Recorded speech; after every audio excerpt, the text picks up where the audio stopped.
gradually inform you later. Now, let us not waste our time. If we had malicious intent, given the strength we just displayed, you wouldn't be able to resist at all, and there would be no negotiations. Commander Irwin nodded. Such a simple reasoning was easy for him to grasp. However, what puzzled him was what these cat-headed beings were really here for. Then, may I ask what your purpose is? Joel replied, Irwin Smith, please take us to find Aaron. He is our mission target, and we need his cooperation to break this enormous cage. Aaron, why him? He asked, just an ordinary soldier. Captain Levi, standing nearby, clearly still did not trust Joel, so he played a little trick. Commander Irwin tacitly accepted this behavior, as it allowed him to gauge how much the other party knew and speculate a bit. As Joel himself mentioned, they were pressed for time and did not want to waste it. So he got straight to the point. Aaron is the bearer of the power of the Titans, an important clue to exploring the truth of this world, and a coordinate that the enemies want to capture.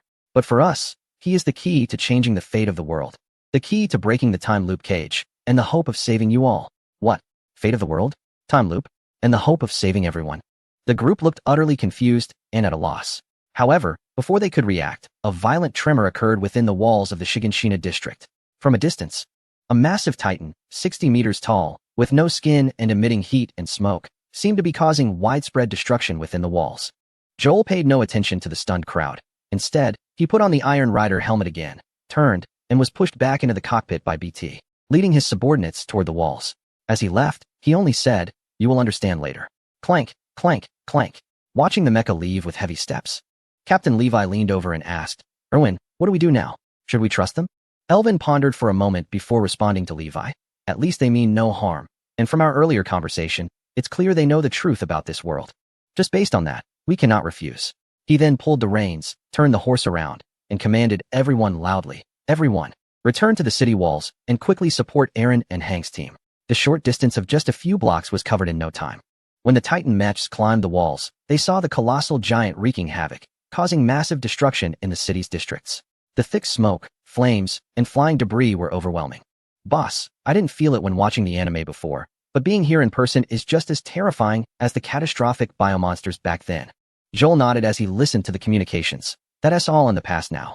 We are now part of the Lightbringers, equipped with technology far beyond this era. Even if the enemy is a catastrophic biomonster, they will ultimately meet their end against our powerful firepower. Everyone, listen to my orders. Activate the Titan core. Eliminate it. With Joel's command, the three Titans standing on the walls instantly unleashed their formidable power. The laser core of the Ion Titan, the rocket core of the powerful Titan, and the flight core of the Polaris Titan all fired at the colossal giant. In an instant, dazzling attacks flashed before Aaron, Armin, Mikasa, and the others. Especially Aaron. His once clear eyes widened in disbelief the moment he saw the mechs towering above the walls, as if awakening something within him. Chapter 204. The Truth of the World. The outcome of this battle was almost without suspense. Thanks to the intervention of the Titan mech squad, Commander Elvin, who should have perished, and the nearly wiped-out Survey Corps. All survived. Moreover, the Beast Titan, Zeke Yeager, the Colossal Titan, Berthold Hoover, the Armored Titan, Reiner Braun, and the Cart Titan, Peak Finger, were all captured by the Titan mech squad. Their displayed combat power shocked everyone to the core. Now that the enemy has been dealt with and Aaron is here, could you explain what exactly is going on? Commander Elvin asked calmly. Since they needed Aaron's cooperation, there was nothing to hide. Joel scanned the crowd and shared the information he knew without reservation. We are not from the world beyond the walls, but from the sky. The sky? Are you gods? Wow, no wonder you look so adorable. Can I touch you? Hang excitedly approached, intending to sneak a touch of Joel again. But when she saw him slowly pulling a brick from his waist, she recalled the earlier incident where she was knocked out. Hang, don't be rude. Let him continue. All right. I'll cultivate my relationship with Mr. Joel later, she said, looking at the dangerous woman as she moved away. Joel then turned back and continued speaking. The sky above is not the atmosphere, but refers to outer space. If you don't understand this, you can think of it as a very distant place. However, this is not the main point. The key is what I am about to say. The world you live in is a gigantic sphere, which exists within an even larger galaxy. Generally, at this stage, there shouldn't be any issues. But the galaxy you are in is not normal. It is wrapped in a huge transparent membrane that makes it difficult for things outside to enter and for things inside to exit. At the same time, the timeline within this membrane has also changed. It does not develop in a one-dimensional, unidirectional manner, but has formed a two-dimensional time loop. Within this time loop, everything and everyone inside will experience a situation akin to a cyclical passage of time, continually looping within a specific time frame. Everyone's fate has already been predetermined, and there is no future to speak of. Although our arrival altered your previously set fate, once the next cycle begins, all changes will become meaningless, and fate will return to its original starting point. You are like livestock trapped in a fenced area, never able to escape the confines that hold you. Commander Irwin interrupted. Are you saying our world is trapped in a gigantic time prison? Just like the books that record history, everyone will move forward according to the predetermined direction of history, only to return to the first page when the last moment of the book is reached? This process repeats endlessly? Joel looked at him and coldly nodded. You can understand it that way. Somehow, everyone around felt an icy chill piercing through them. Their eyes and bodies trembled slightly. At that moment, it seemed everything they had pursued was so laughable and meaningless. What freedom? What love? What ideals? What truth about the world? After learning this information, all of it turned into a joke. Among these people, the one most shaken was actually Aaron. No one understood the concept of reincarnation better than he did. Unlike others, who would not carry any memories in their reincarnations, he had already been reincarnated thousands of times, enduring hundreds of thousands of years of pain, loneliness, and helplessness. For others, death is liberation and end. But for him, it is the beginning of existence. Then it repeats endlessly, living in this eternal hell. Therefore, he has come to terms with it, going with the flow, and integrating into fate. He is already aware of the so-called truths and future, yet remains indifferent, still acting like everyone else. He plays his historical role well, just to enjoy that feeling of pursuing freedom with his companions and Mikasa, thus numbing himself. What about the maternal figure? What about inciting the father? These seemingly illogical actions are ultimately the result of fate, because he knows that even if things change, it will all be meaningless. However, when he heard the true truth of this world from Joel, his gaze changed, and his once silent heart began to awaken. Just like a person who has been trapped on a deserted island for over 30 years and has long given up hope, suddenly seeing a large ship passing by on the sea would muster all their strength and courage to run along the shore, waving their hands and shouting, just to catch the ship's attention. In the next moment, Alan's emotions overflowed like a flood, unstoppable and surging. He fell to his knees in front of Joel, crying out loudly, Please, please save me. I have lived in this time loop for hundreds of thousands of years. I want to end this. I can't bear this endless cycle anymore. Please save me. To Alan, these suddenly arriving beings might be his last hope. Any sense of dignity, divinity, pride, or even life itself could be abandoned, just for the chance to get on the ship and leave this island. Alan, what are you doing? Mikasa, Armin, and the others were all taken aback by Alan's sudden frantic behavior, frozen in place for a moment. Captain Levi couldn't stand it any longer and wanted to walk over to kick Alan and tell him to stop saying nonsense. But he was stopped by Commander Irwin. Levi, don't rush. Look. Levi looked up and saw Joel helping Alan up, comforting him. Alan, if I'm not mistaken, you are the error code in this time loop. At the same time, you are an important lever to break this time loop. In the past, your personal interference was too insignificant to break the shackles of this prison. But now it's different. Our arrival as lightbearers will change everything. But this requires your cooperation. Now, Alan was like a child who had been wronged, tearfully asking, What should I do? Joel didn't respond, but turned to BT behind him. BT understood and stepped forward, speaking in a mechanical electronic voice.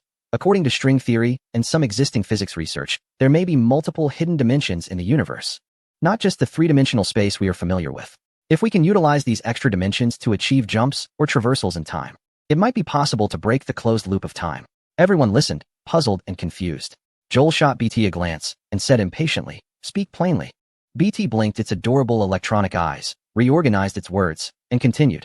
In simple terms, it means to disrupt the script. Alan needs to enter a higher dimensional space immediately after making significant changes to the trajectory of fate and the course of history, preventing the time nodes from closing. This way, the time loop will collapse. Chapter 205. Multiple tasks proceeding simultaneously. Pacific Rim, this universe rescue operation is being carried out on multiple fronts at the same time, and the final outcome of individual submissions will be summarized later.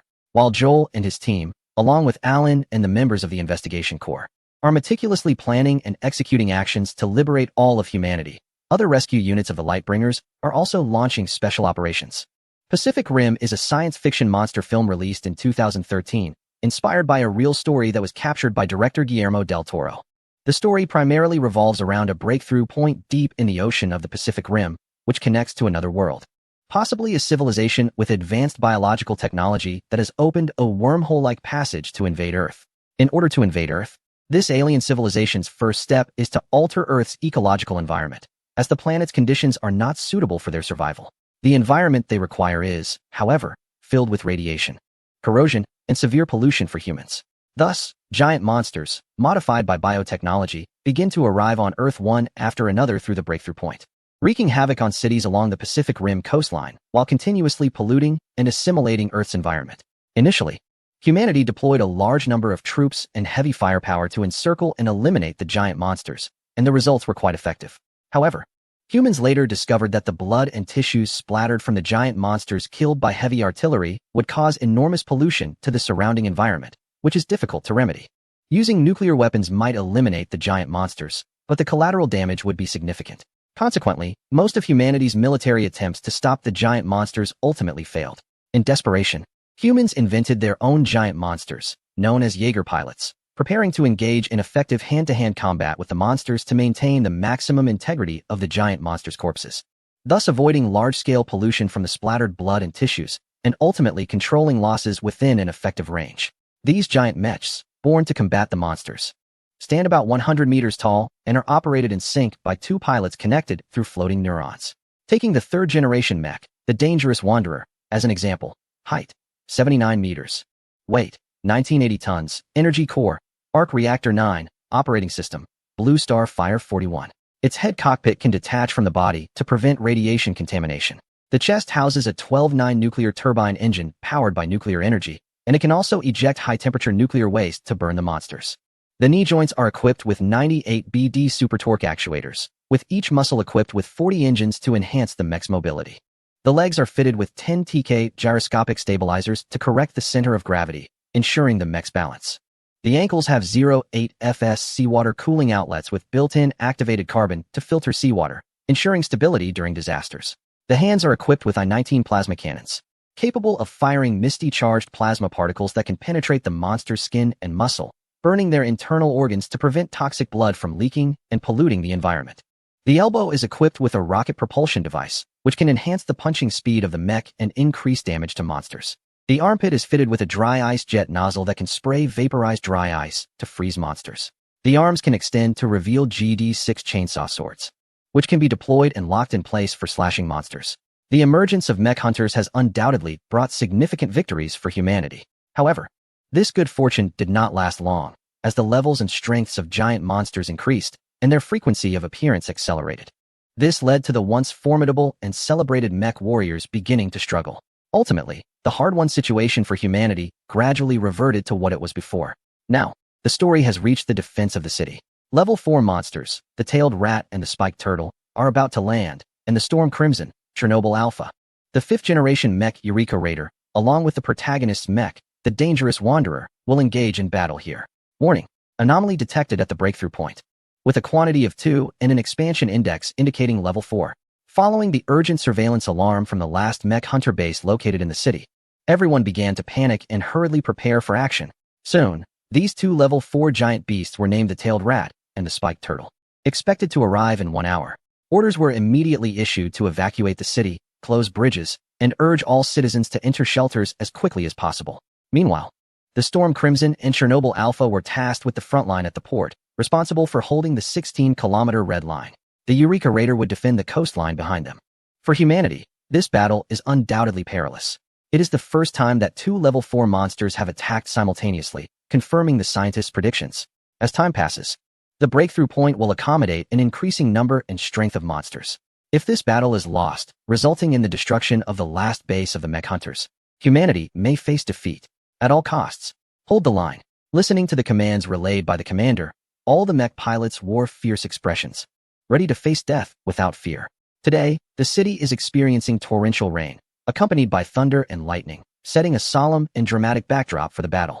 The Storm Crimson stands alert, half submerged in the sea, its towering body rising against the storm, gazing at the turbulent waters, prepared to confront the approaching enemy.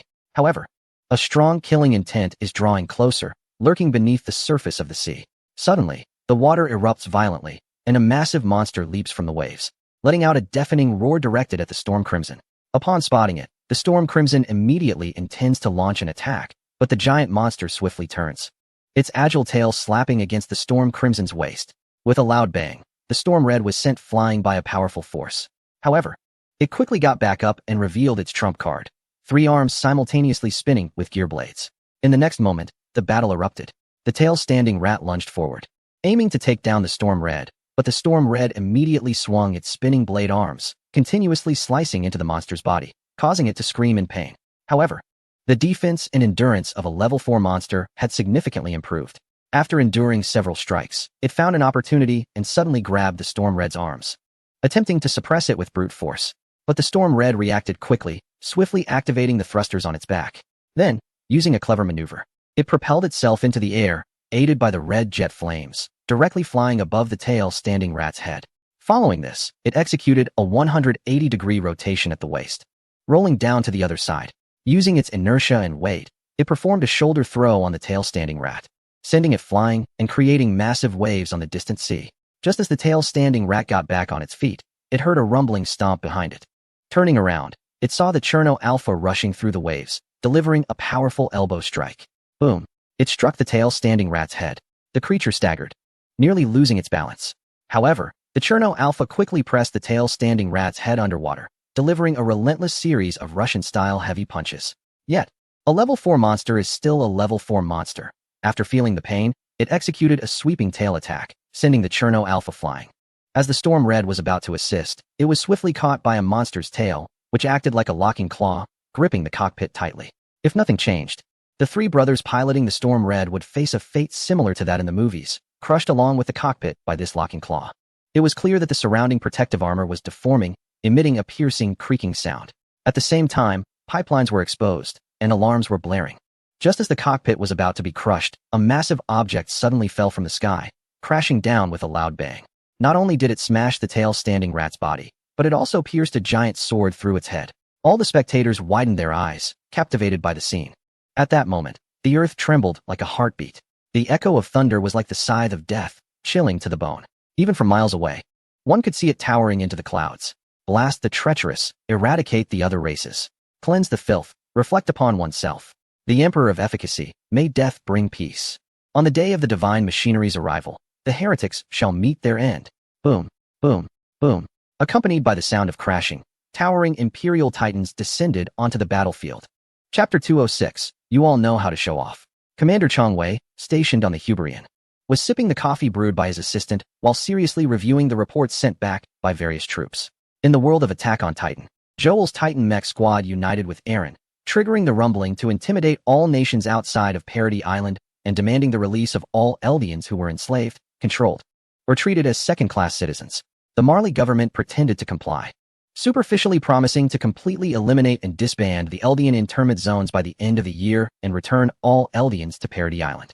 However, behind the scenes, they were continuously transferring Eldians, especially women and children of childbearing age.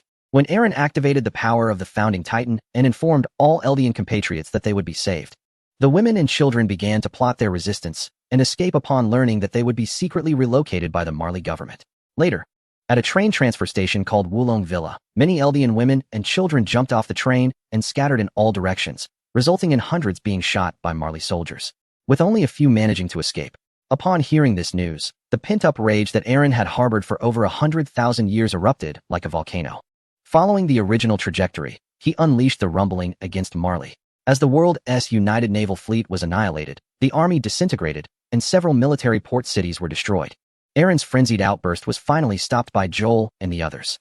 At this point, the Marley government softened its stance, and the entire world, witnessing the immense power of the rumbling, seemed to resign itself, expressing a willingness to submit, much like many years ago when they submitted to King Fritz. The so-called non-aggression pact and lifespan limits were flushed away like toilet paper, with Eren expressing emotions that had been bottled up for over 100,000 years. It was simple to comfort Ymir and resolve her issues, right? Ultimately, the entire world knelt at Eren's feet, achieving unification. He suppressed everyone through fear, as if he had erected an insurmountable wall in people's hearts. However, the story did not end there. Eren did not ascend to kingship. Instead, under the gaze of countless reporters and the witness of friends and allies, he recounted his true past, starting from the first life over 100,000 years ago. He longed for freedom, but it felt so distant, like a bird soaring high in the blue sky. His spirit, like wings, yearned to traverse the heavens, but was tightly bound to the earthly realm by the shackles of fate. He gazed into the distance, yearning for death. But death was merely a new beginning. An endless cycle dragged him back repeatedly. Dreams, hopes, emotions, and desires from the past became increasingly pale, as if they could never be touched. He struggled, attempting to break free from the bonds of fate, yet discovered that the ties within his heart had unknowingly bound him to someone. Mikasa, this is my past. The missed opportunities one do not intend to repeat. This time, I will accompany you for the rest of my life. This is my unique freedom. Saying this, Eren embraced Mikasa's waist and kissed her passionately, while simultaneously uttering the words he had never spoken throughout the cycles. I love you. As the two shed tears and exchanged heartfelt dialogues, the atmosphere at the scene reached an explosive climax. The sound of camera shutters suddenly filled the air, and the flashing lights continued without pause. At that moment, the trajectory of fate was quietly collapsing. The cycle of time came to a halt as the two used a special device to enter a higher dimensional space, showering each other with affection. In an instant, all temporal imprints of the people in this world were erased, and the system began to intervene, followed by beams of white light descending from the sky, guiding the stunned individuals away. According to the system, they would be taken to a safe place and given a new lease on life. Chang Wei was particularly fond of the anime Attack on Titan, so he paid extra attention to this good news. Especially when he saw Eren and Mikasa finally together, a smile crept onto his face, and he nodded in satisfaction. Young man, have you finally found your freedom? A world of love and being loved. A gentle place where both can freely fall in love. Chang Wei downed his coffee in one go and then flipped through other reports. In the world of Pacific Rim, the mechanical cult dispatched a powerful Titan army to crush the invading monsters. They also expanded their breach points and, taking the protagonist Raleigh Beckett along, launched a reverse invasion against the precursor civilization, initiating a massacre of those alien beings. Throughout the process, the precursor civilization was left in tears, crying out for help. It was like a scene where a certain historical figure was cutting down power lines. Absolutely exhilarating. In the world of the Matrix, the Cybertron arc arrived, and a group of Transformers, cosplaying as Whitebeard pirates, addressed the mechanical overlord of that world. Come be my son. Coupled with Whitebeard's passionate background music, it nearly caused the mechanical overlord to crash. Thankfully, the coffee was already finished. Otherwise, Chang Wei would have spat it out upon seeing that scene. Goodness. When it comes to flashy moves, you guys are the real deal, you bunch of middle schoolers. Chang Wei quickly turned the page, fearing that if he continued, his blood pressure would spike. In the world of World War Z, the Star Realm army swept through the hordes of zombies, efficient and professional. In the world of Edge of Tomorrow, the Astartes slaughtered like chickens and dogs, their combat prowess unmatched, easily defeating the mimetic aliens, while carrying Tom Cruise under their arm, clearing levels with one life. What nonsense about the Angel of Verdun. Please, this is what an angel looks like. In the world of Call of Duty 13, battleships, titanium fighters, and stormtroopers teamed up with the protagonist to unleash a brutal assault on the villainous forces of Saren Koth. Aside from a few stormtroopers acting goofy, shouting "The Force is with me" while charging out of cover only to be turned into Swiss cheese, there were hardly any casualties. In the world of Planet of the Apes, the First Legion of the Furies mobilized to assist the protagonist in crushing the gorilla general. In the world of I Am Legend, the Grampus teamed up with the protagonist Will Smith to develop a virus reversal serum, transforming all the night demons back into humans. In the world of Terminator, the Chief and his group of Spartan warriors directly teamed up with the human resistance led by John to take down Skynet's global bases. Knowing the plot, they preemptively destroyed the time machine, leading to Skynet's ultimate defeat. Besides this, when looking through titles like Independence Day, Interstellar, Oblivion, and The Martian, Chang Wei always felt that his subordinates managed to find the most impressive ways to make their entrances. They always showcased their skills in front of others, stunning the world. How should I put it? They know how to show off. As Chang Wei flipped through a few more pages, he finally found Zhong Kai. To his surprise, this guy actually took a Gundam to Cabannery of the Iron Fortress. With one hand wielding the Force and the other a lightsaber, he single-handedly defended an entire city. And every time, he showed off in front of the unnamed girl. Is he on a mission or trying to impress her? No, when he comes back, I have to give him a good scolding. That beast. Just as Chang Wei was internally complaining, a report came in from Matt Horner. Commander, the wormhole has been opened. The world inside the membrane is 2012, a disaster film world, with a low danger level. Now we just need to assign tasks to the U.S.S. Hope and the Star of Hope. This time, it should accommodate 7 billion people globally. Chang Wei looked at Matt Horner and nodded at him. Very well. Let's begin our operation. Chapter 207, 2012, Violent Rescue. 2012 is a disaster world about global destruction, roughly predicting the apocalypse would arrive on December 21, 2012. Based on the Mayan prophecy, this is followed by various global earthquakes, volcanic eruptions, tsunamis, and other extreme natural disasters. In this catastrophe that nearly wiped out modern human civilization, People around the world struggled to survive, showcasing the multitude of human experiences in their fight for life. Governments had long anticipated this and established a Noah's Ark base in the Himalayas, preparing to board the Ark to a new world before the impending cataclysm. However, space on the Ark was limited, allowing only the privileged and elite to board. Even the world's wealthiest and major oil tycoons, after exhausting their fortunes to support the construction, were allocated very cramped quarters, let alone ordinary people who had no knowledge of the Ark's existence. To conceal the truth and prevent society from descending into chaos and collapse, anyone daring to investigate the truth would be secretly assassinated and executed by clandestine departments. Ultimately, this apocalyptic disaster led to continental plate fractures and sinking, with all cities and lands around the world submerged in water, as towering waves, carrying terrifying might, surged towards the Himalayas. Those who had barely escaped there wore expressions of despair. Only a few lucky ones made it onto the Noah's Ark at the last moment and survived. They drifted in the turbulent sea for a total of 87 days and 7 hours before finally spotting a completely new land. This was the African continent, which had risen in elevation due to the pressure from tectonic plates. Humanity would then establish a new home on this new African continent. Chang Wei looked at the research report submitted by Steidman with great interest. He stroked his chin and muttered to himself, "Interesting." Through a more detailed analysis of the timeline function graph, it appears that the time loop in this 2012 world is quite short, approximately 365 days for one cycle. This means that the humans in this world continuously repeat the catastrophic end of days each year, enduring pain, struggle, and despair in an endless cycle. They mistakenly believe that the disaster has passed, when in fact it is merely the beginning of a new round. Chang Wei closed his eyes, feeling sorrow and sympathy for the humans trapped in this universe. At the same time, he condemned the shameless existence or forces behind it all.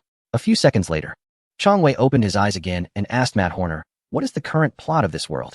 Matt Horner turned and stood at attention, responding, "Sir, the reconnaissance team has reported back. Based on comparisons with the movie plot, this world should still be on the brink of a global disaster. Governments are secretly selling tickets for €1 billion each. Meanwhile, they are also covertly transporting cultural relics, technology, and flora and fauna." Chang Wei nodded. "Not bad.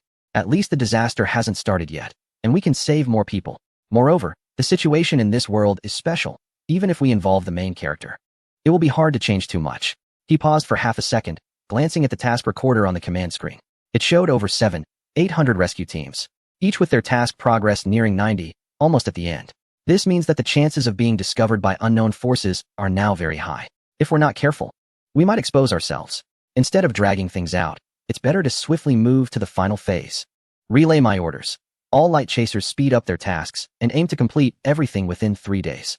Once those 3 days are up, regardless of whether the tasks are completed or not, we must evacuate immediately. After issuing this command, Chang Wei continued, "Order the Hope Star to approach Earth and establish a synchronous orbit with tidal locking. At the same time, instruct ELS to begin constructing a space elevator, extending like plant roots to facilitate personnel transfer to major cities worldwide. This operation is codenamed Constructing the Tree. The goal is to transfer 7 billion people to the Hope Star within 3 days, thereby forcefully breaking the time loop. The Huberian will assist in checking for any gaps. Now, let the mission begin." "Understood, sir." Matt Horner saluted and then turned to get busy. Subsequently, the Hope Star approached without any concealment. Its enormous size and the slight gravitational influence it exerts make it nearly impossible for humanity to overlook. Moreover, due to its nature as a mobile fortress, it moves swiftly.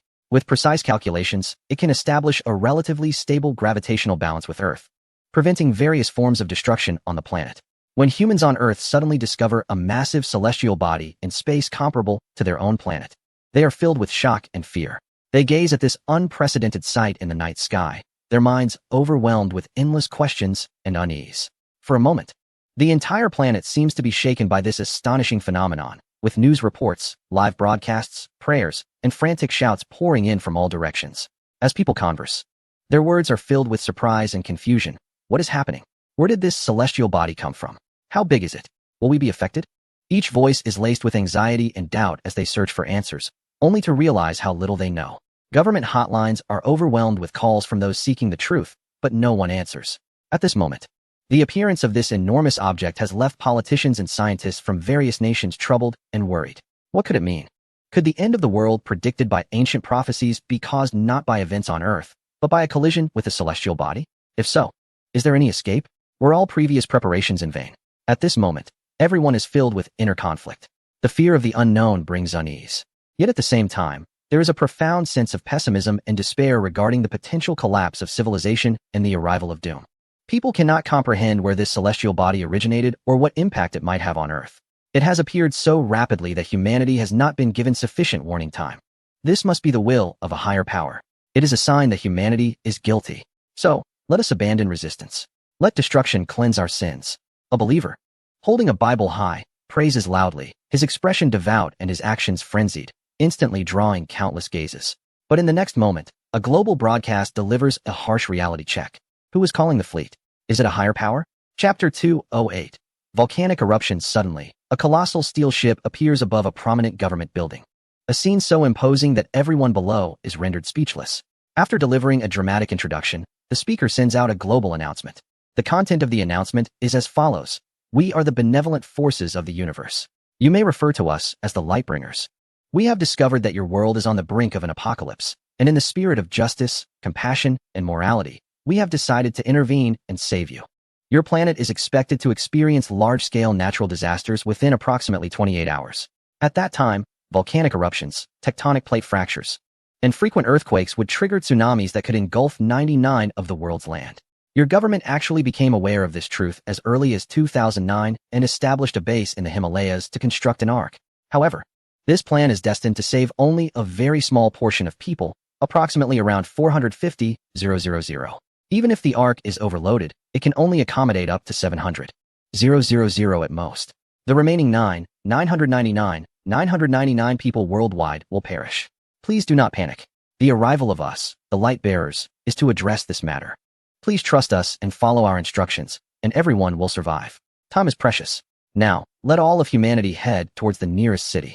We will utilize a space elevator to transfer you all. At the same time, we hope your government departments can cooperate in maintaining order. Call concluded. And good luck to you. Chang Wei completely ignored the communication request from the human government and chose to hang up directly. In just over an hour, Yeles had spread the roots of the tree-like structures throughout numerous cities worldwide.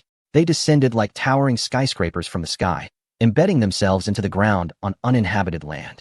They quickly solidified into a network-like hollow structure, resembling the roots of a plant, in a massive silver-white building. This is the space elevator modeled by Yeles, capable of transferring hundreds of thousands of people at once, with a transportation time of about 45 minutes. If not for the Titanic being dispatched on a mission, it wouldn't have been necessary to go through such trouble using this method. However, the scale of the cosmic rescue was too vast, and the forces of the light bearers were unprecedentedly dispersed, inevitably leaving some areas unattended. Fortunately, it was still manageable. The Hyperion only needed to check for any gaps and assist from the side. By relying on its leap capabilities for quick mobility, it should be able to transfer all 7 billion people on Earth. When the impending disaster was announced, the reactions of the people surprised Chang Wei. Some chose to believe, appearing panicked, immediately gathering their families and belongings, rushing towards the nearest tree-like structure. Others chose to scoff and watch, doing nothing, as if they had lost their minds, remaining in place waiting for further developments or government rescue. A portion of people took advantage of the chaos to loot, vandalize, and do many things they had always wanted but dared not do, preparing to leave with their ill-gotten gains. The last group was the most despicable. They knew that social order was beginning to collapse and sought revenge, amusement, and retaliation with a strong sense of purpose. Perhaps a simple argument or minor friction from the past led to their entire family being wiped out. Perhaps a cold glance at a party, rejecting an invitation to dance, resulted in them being left lifeless in the streets. Maybe a public reprimand or a disagreement led to them being kidnapped and imprisoned in an isolated place, left to slowly await their demise in the apocalypse. Some people's inner demons were unleashed at this moment, leaving Chang Wei, who had just learned of the situation, perplexed. Clearly, disaster is imminent. In just a few hours, calamity will strike. Why are you still here, causing trouble? Do you think you are special? Do you believe someone will come to rescue you? Or are you just feeling lucky? It's worth noting that this was before the disaster had even begun, and Chang Wei had issued warnings and urged everyone to evacuate, yet there were still people like this. If the disaster truly arrives, to what extent will the darkness of human nature be magnified? It's unimaginable. There is a reason for the scarcity of people in certain regions. If you want to court death, go ahead. After all, you are not my relatives, and I can't be bothered to care about you. With that, Chang Wei ordered the transport aircraft and Hercules planes of the Huberian to rescue those who needed them more. In the blink of an eye, 28 hours had passed. The disaster began. However, at least half of the 7 billion humans had not yet evacuated. on the high mountains of Yellowstone Park. A madcap scientist named Charlie was carrying a radio, his face filled with excitement as he watched the volcano erupt and joyfully shouted, "Family, friends, welcome to Charlie's Radio. Today is the last day of this nation, the final moments of humanity. In this grand apocalypse, we will all transform into wisps of smoke in the universe, and I will witness the earth crumble before my eyes. Wow, it's so beautiful. Family, friends, you cannot imagine the scene I am witnessing. The massive ash cloud generated by this violent volcanic eruption will first shroud Las Vegas, then St. Louis, then Chicago, and finally, even the capital will be engulfed in darkness. Everyone, I have goosebumps. I truly wish you could witness this moment with me. I hope you are right here by my side." Boom. Like a pillar of destruction, the volcano erupted, spewing thick smoke, heat waves, and fireballs, as if a giant deity was roaring in anger, causing Charlie's body to tremble. Yet, on Charlie's face, there was no sign of fear. Instead, he laughed heartily, exhilarated beyond measure. "Oh, baby, bring it on. Please remember, it was Charlie who first told you all of this." Charlie widened his eyes, unleashing all his strength to scream, for he saw a massive fireball hurtling towards him. He opened his arms, closed his eyes, and, mimicking Jesus, was prepared for death. "Take me away, along with my life and soul, to be sacrificed to the great nature." Boom. Sizzle. A huge shadow suddenly appeared in the sky, not only blocking the fireball, but also completely enveloping Charlie's body below. Chang Wei looked speechlessly at this civilian scientist, willing to sacrifice himself for science. Although his actions were reckless, they were not detestable. Especially when he had a profound impression of this character while watching the film, he decided to come and save him. Chapter 209. What kind of sympathy will satisfy you? The disaster has already begun to unleash its fury. At this moment, the earth resembles a deity venting its rage, mercilessly destroying everything on the land. Volcanic eruptions spew forth lava and smoke, darkening the sky. Black clouds loom ominously, creating an atmosphere that is both grim and terrifying. The tectonic movements have caused fractures in the plates, leading to earthquakes that have left the roads shattered and treacherous. Skyscrapers and buildings in the cities are beginning to collapse. Shattered glass and debris rain down like blades from above, creating a scene that sends shivers down one's spine and elicits screams of horror. Amidst the flames and flying fragments, a breathtaking picture emerges. Occasionally, one can see desperate individuals, kicking and flailing in midair, plummeting like raindrops in free fall. These are the stubborn survivors refusing to yield. Tsunamis surge like mountains, colossal waves sweeping away all in their path, while the cries of birds and beasts fill the air. Many coastal cities have been submerged by this terrifying natural force. Those who could not evacuate struggle for survival and despair, desperately climbing to any high ground they can see. The transport aircraft and spacecraft flying overhead represent their last hope, as they wave their arms and shout, trying to attract their descent. The entire world seems to be crumbling, and the fear and helplessness of the people are vividly portrayed. At the same time, many beautiful aspects of humanity emerge. Some people strive to save others, some bravely face the disaster, while others embrace and kiss their loved ones. Facing the inevitable together, they demonstrate a profound appreciation for life and a relentless pursuit of hope. However, the number of those needing rescue is overwhelming. Despite prior warnings and actions taken, time is of the essence, and it cannot be compensated for. In this moment, people finally feel the Earth's anger and ruthlessness. It is a race against time and death. Chang Wei can only muster all his strength and resources to rescue the most dangerous areas. Lives are being pulled back from the brink of death by the rescuers. Even Chang Wei himself dons a combat suit, wielding a dimensional spear, and alongside 2,000 shadow drones, he plunges into the flames and waves to participate in the perilous rescue operations. Fortunately, modern science and technology have endowed him with regenerative abilities akin to Wolverine and the phasing capability reminiscent of a certain character. Otherwise, countless lives would be beyond the reach of an ordinary person like him. In general, the shadow drones can detect danger in time and shield him with their bodies. This is an unavoidable situation. Even his companions have been dispatched to assist in various areas. Every life saved counts. One scene remains etched in Chang Wei's memory. Countless individuals in the water, upon seeing his arrival, passing a baby girl along in a relay to him. He cannot forget the tear-filled, hopeful eyes and the cries of the infant in their arms. Although they had never met the baby and shared no blood relation, the moment they passed her along, Chang Wei resolved to do everything in his power to save them all. The ship arrives. The Spear of Dimensions suddenly expanded. Although its total length was only 72 meters, it was equivalent to that of a modern naval destroyer. Moreover, its internal space was vast enough to effortlessly accommodate the thousands of people in need of rescue. After handing the infant to the onboard intelligent AI, Chang Wei jumped into the icy seawater without a second thought, working alongside the Shadow Stream robots to push everyone onto the Spear of Dimensions. The bone-chilling water continually stimulated Chang Wei's nerves. Even when his muscles ached and cramped, they were quickly regulated and restored by the nanocore within him. Similar rescue operations were happening globally. After enduring the first phase of the disaster, Chang Wei was finally able to return to the Hubrian for a brief rest and to replenish his energy supplies. Currently, he was sipping a bag of replenishing liquid while checking various data on the terminal panel. The number of personnel still on Earth was visibly decreasing at a rapid pace. As long as Chang Wei managed the situation well, he could use the method of exchanging space for time, continuously bringing people to higher altitudes in a staggered manner to minimize casualties. However, there were always unpleasant individuals around. Chang Wei's thoughts were soon interrupted by a shout. "We demand to see your highest commander. Don't stop us. We are the chosen ones." Since the rescued personnel needed to be transported to higher altitudes, the ship's cabin was naturally filled with civilians. Additionally, because it was not a dangerous world, many troops had been dispatched by Chang Wei. Now, only a few key areas remained on the Hubrian, guarded by 50 brothers in arms. Otherwise, this group would not have reached the bridge entrance before being intercepted. "What is going on? What happened?"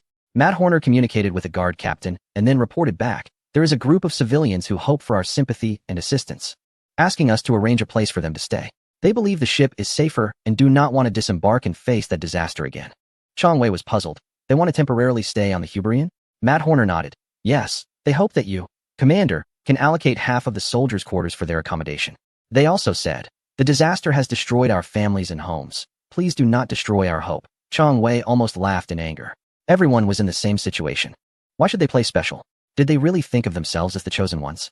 If he allocated half of the soldiers' dormitory to them, where would his soldiers sleep after working hard to rescue others? Move the beds out for them and sleep on the floor himself? Ridiculous. There was no need to entertain them. He wouldn't indulge their bad behavior. Once they reached the evacuation point, they would be kicked off the ship. Matt Horner nodded, seemingly holding back laughter, appreciating Chang Wei's attitude at that moment. In fact, Chang Wei's attitude was already quite good. If someone with a worse temperament were in his place, they would have immediately ordered this group to leave. As Chang Wei had stated, once they reached the evacuation point, those self-proclaimed chosen ones were promptly kicked off the ship, sent to queue at the space elevator.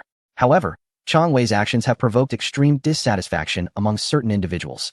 They began to publicly criticize the light chasers, accusing them of racism and lack of compassion. They even brought others into the fray to weigh in on the matter. Anyone who dared to refute or disagree would be labeled with various accusations of inhumanity.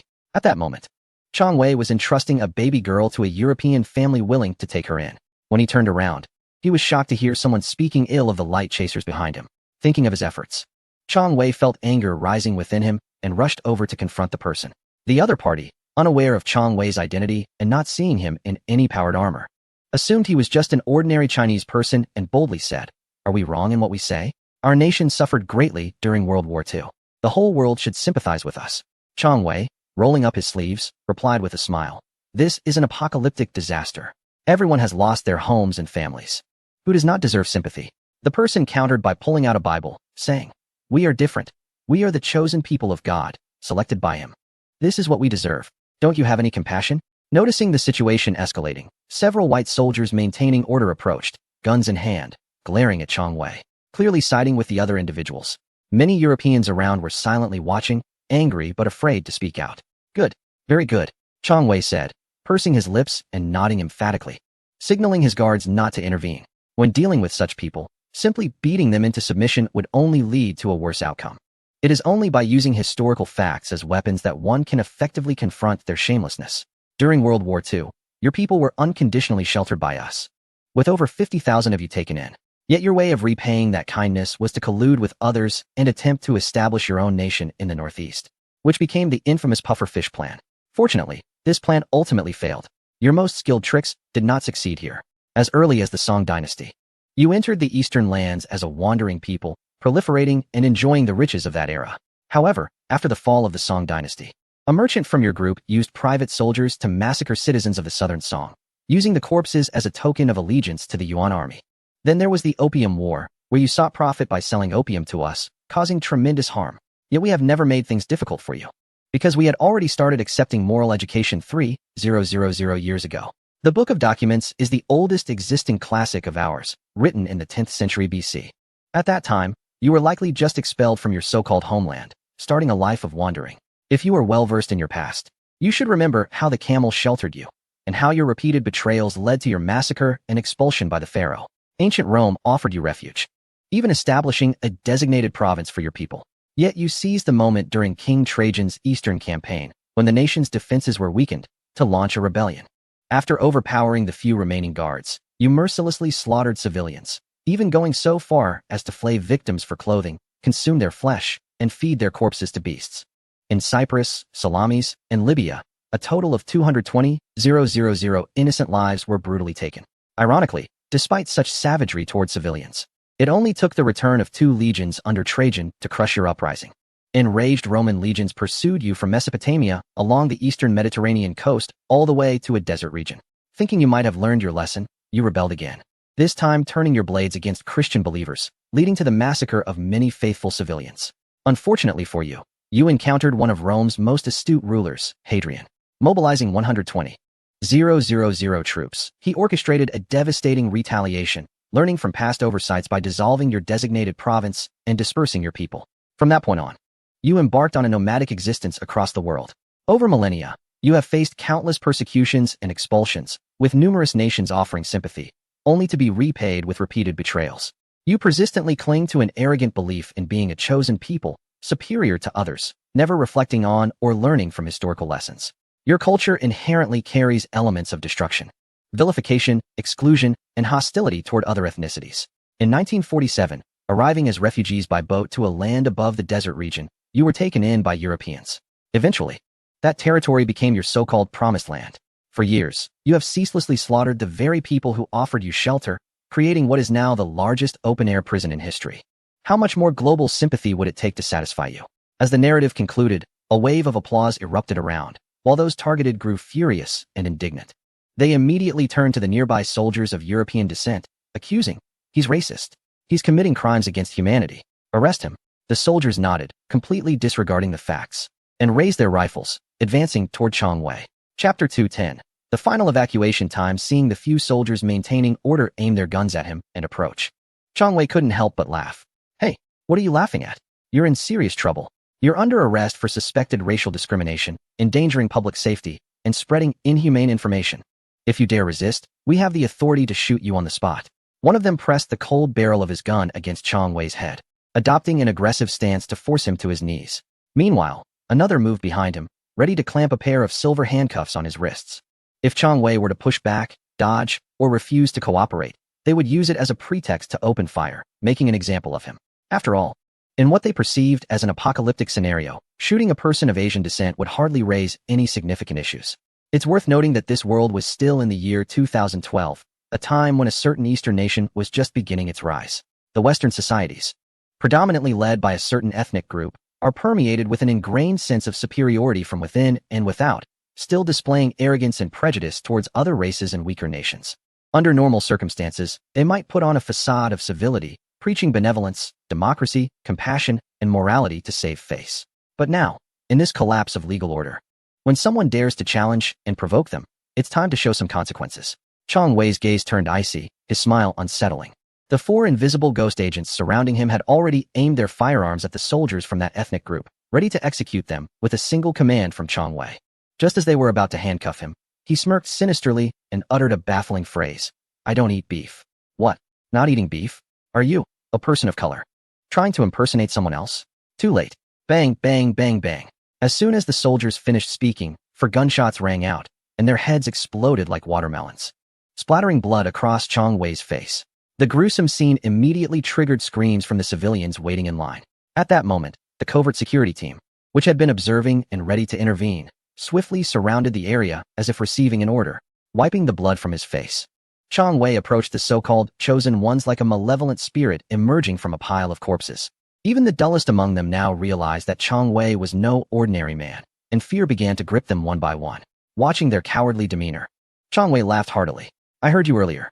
You were saying that the light chasers were sent by your deity to save you, that you deserve priority to escape and receive preferential treatment from them. But I wonder, didn't your deity promise you a land of your own? Why are you fleeing from it now?" One of them stepped forward, pleading meekly, "We were wrong. We failed to recognize your greatness. Please forgive us. We are just a group of homeless, pitiful souls." Changwei shook his head and replied calmly, "Forgiveness is your deity's concern. My task is to send you to meet them." At this point, Chang Wei had no intention of dirtying his own hands. For those who refuse to engage in dialogue, ignore reason, and resort to forceful suppression and silencing tactics, he showed no mercy. Did they think he was still the inexperienced, naive Chang Wei from the past? He had made it clear, he doesn't eat beef, and if they weren't willing to reason, then he wouldn't bother with reasoning either. As Chang Wei turned to leave, the surrounding security team members aimed their weapons at the group. A pull of the trigger would bring silence, perhaps sensing their impending doom. The opposition began to rant and rave at Chang Wei hysterically. "Have you no compassion? Are you a leader among the light chasers? Aren't you here to save us Earthlings? Is your morality, conscience, and sense of justice so hypocritical? Are you not genuinely here to save us, but have some hidden agenda? Could it be that once we board that space elevator, we will become your slaves, or even livestock?" These words shocked everyone present. Chang Wei, who had been about to leave, halted his steps and slowly turned back, his gaze sharp as a blade. He then scanned the surroundings and noticed the densely packed civilians in line, all casting fearful, doubtful, and contemplative looks his way, as if awaiting his response. At that moment, Chang Wei turned his attention back to that self-proclaimed chosen group. Initially, it would have been enough for just them to perish. But now they were adding fuel to the fire, pushing the discussion to such a general level. Though the Pathfinders walk with integrity and fear no shadows, they would not tolerate such slander from these unworthy individuals. Chang Wei was ready to unleash the dust evasion technique to sever all ties. First, in terms of double standards, the Pathfinders are no match for you, the so-called chosen ones. Second, compassion should be directed wisely. Giving it to the ungrateful or the snake in the farmer's tail isn't compassion. It's naivety. Third, we, the Pathfinders, are a rescue force, not saviors. Not everyone deserves our aid, and we are neither that noble nor overflowing with kindness. Moral blackmail and coercion hold no power over us. Fourth, you were already doomed by the disaster. It was the Pathfinders who came to your rescue. What could we possibly want from you? Fifth, and most importantly, I don't eat beef. With that, Chang Wei paid no further attention to the crowd's reactions and turned to leave. Behind him, the sounds of intense gunfire and agonized screams immediately erupted. International peacekeeping forces observing from a distance trembled with fear, unwilling to get involved. They understood the broader implications and recognized the chosen group's knack for courting disaster. Thus, they stood by indifferently, keeping their distance. After all, who would save them if they provoked the Pathfinders? Returning to the Hyperion, Chang Wei first washed up, cleansing himself of all blood and grime, then headed to the bridge. There, he issued a command to his subordinates engaged in global rescue operations. The order essentially instructed the chosen ones to fully experience the special attention from their deity and see if their god would come to their aid. Those who had not yet boarded were to be left behind, and all who had already reached the hoped-for destination were to be sent back to the land promised by their god. Watching the surveillance footage of those shaking their fists and Bibles at the sky in fury, Chang Wei smirked and shook his head. "Go on, curse. The great flood is imminent, and I want to see if your lives are truly more precious than others in the face of disaster." At that moment, there were only 11 hours left until the Pathfinder's scheduled final evacuation. 89 of Earth's 7 billion population had been relocated. The second phase of natural disasters was about to trigger a colossal flood, set to surge toward the Himalayan mountains. Chapter 211. The White Gloves. Although those chosen ones were cast aside, after venting their anger and calming down, they began to seek ways to save themselves.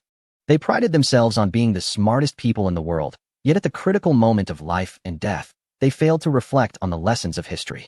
This foolishness indirectly exposed the lie of their superior lineage and intelligence. They started to resort to old tactics, placing their last hope on the few arcs constructed by the human government.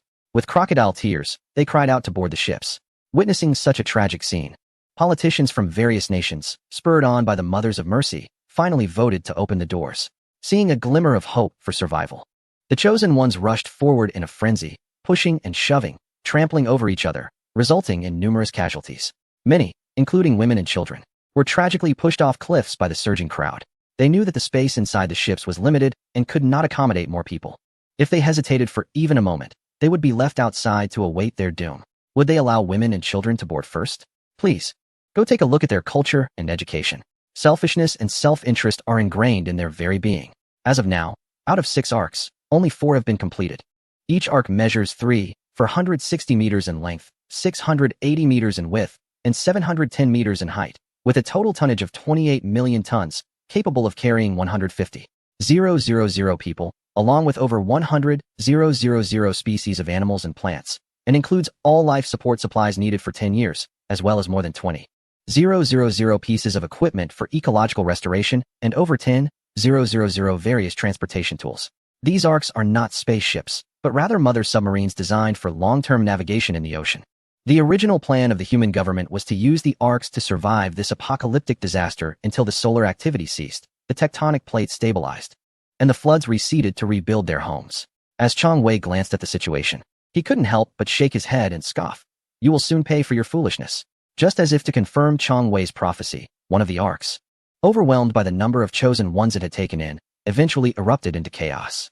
Inside the ship, a struggle for control of the arc ensued, damaging the internal structure and systems, leading to a section of the door failing to close properly. Meanwhile, the people outside surged in like madmen, all desperate to grasp this fragile lifeline. The original crew and politicians inside were consumed by despair and regret. In the end, a massive tsunami, carrying the wrath of nature, surged over mountains and came crashing down. Only 3 of the arcs successfully set sail, while the disabled one, along with all its occupants, was buried beneath the floodwaters. The terrifying scene was naturally broadcast live to the Star of Hope, where everyone was covering their mouths, choking back tears, embracing each other, and feeling an immense sense of relief. A large number of robots provided food, water, warmth, medical care, and temporary shelter to the rescued individuals. Compared to the hellish conditions on Earth, this place was truly a paradise of hope. A little girl was drinking hot milk and eating clean bread while snuggled in her mother's arms, praising the OM Messiah, together. Although she didn't know what the name meant, the robots distributing the food suggested they say it. Of course, this slogan was merely a formality, as there were many variations, such as praising the Emperor, the Light Chaser, and the Bountiful One. Perhaps it was just a small ritual before meals. A few hours later, the storm on Earth gradually subsided, followed by a complete rupture of the time loop and the shocking sight of countless white beams of light descending from the sky, guiding all the survivors away. Among them were, of course, the people from the 3 arcs. Chang Wei didn't say much about it. After all, the Great Path has 50, and the Heavenly Changes have 49, leaving one to escape. This one is the Heavenly Secret. It is unpredictable. Even in the most desperate disasters, there is always a glimmer of hope. Chang Wei had always been somewhat skeptical about such mystical matters. However, after learning from the system that there truly exists something akin to the Great Path among the myriad worlds, he began to gradually believe. The essence of science is to analyze the truth. Since existence is reasonable, as long as one reaches a sufficient height, one can gradually understand the truth, then begin to control the truth, and ultimately even become the truth. Chang Wei looked at the command panel. There was still an hour left until the fleet's agreed evacuation time. Many rescue teams were already returning in succession and regrouping. Among them was Zhong Kai. As soon as Zhong Kai arrived at the bridge, he began to boast about his various experiences during the rescue mission and his spectacular moments. He even took pictures to reminisce. Were you on a vacation? In Cabannery of the Iron Fortress, there's a line about one person guarding a city, saying that in times of desperation, only responsibility remains. Hiss. Why does that sound so familiar? Damn. Isn't that just a copy-paste? Later, due to high task efficiency, Zhong Kai also went to the world of the Blade of the Immortal. Not only did he help Li Yunlong defeat the enemy forces, but he also dealt with the Bald Man. Even the commander of the Bald Man's 74th Division, Li Tianxia, penned a timeless masterpiece in the face of the unstoppable offensive. On Mingliangu, the tiger's roar collapses. Thousands of miles of support come from Tianxia. It's not that I see death and do not save, but how can we compete with the enemy's might? Talent. They are all truly talented. Chang Wei didn't want to comment anymore. Although the task was completed well, Chang Wei still brought Zhong Kai over and scolded him, making him realize that rescue operations are not a game and certainly not a grand event for socializing or meeting fans. After Chang Wei stormed off in anger, Zhong Kai was left standing there, feeling quite dejected. At that moment, Palpatine approached with a polite smile, trying to engage Zhong Kai in conversation. Young man, you have great talent.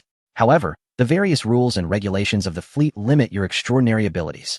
This rigidity may be a shackle that binds you. I can sense the light side of the Force within you, but this power is too weak. It will only make you progressively weaker. And didn't you notice from the previous conversation? It seems you haven't gained enough trust. Palpatine's words, laced with the temptation of the dark side, whispered in Zhong Kai's ear like a devil's seduction, attempting to lure him to the dark side. Zhong Kai struggled to suppress a laugh, thinking, so you, Palpatine, think I haven't seen Star Wars? Trying to tempt me like Anakin? I used to be a pig farmer in the north and study the dark arts. Do you really think I would be afraid of your little temptations? Fine. I might as well play along and see if I can achieve a perfect balance between light and dark after learning your skills and become a true Jedi. With this thought in mind, Zhong Kai pretended to be puzzled and asked, Are you trying to take me as your apprentice? Palpatine nodded with a smile. If you are willing to become my disciple, I will naturally impart all my knowledge to you and provide you with sufficient trust. And what is the cost? The cost is to become a white glove for the main god space, doing the dirty and exhausting work that is inconvenient for the main god space to handle, as well as completing various agent wars. In a bright space, a massive glowing sphere was communicating with a large arthropod creature covered in thick chitinous armor. This creature emitted a purple ghostly light, with a fierce mandible that made it appear mysterious and dangerous. After a moment of thought, it agreed to the proposal. Then, the massive glowing sphere threw out a bloodied, muscular man, who landed at the creature's feet. Oh, are you feeding me already? Let me see. Huh, isn't this the champion from your main god space? As a king-level reincarnator, you're really willing to part with him? The massive glowing sphere replied with a cold voice. Just a failed competitor from my era. Ever since the first generation of the main god died in the battle for survival against the ancestor of the system, I seized the opportunity to usurp the authority of the main god space. Since then, I have become the new main god, and him? Just a pawn who lost the game, nothing more. Haha, you dare to share such secrets with me? Aren't you afraid of being backlashed? Like a true deity.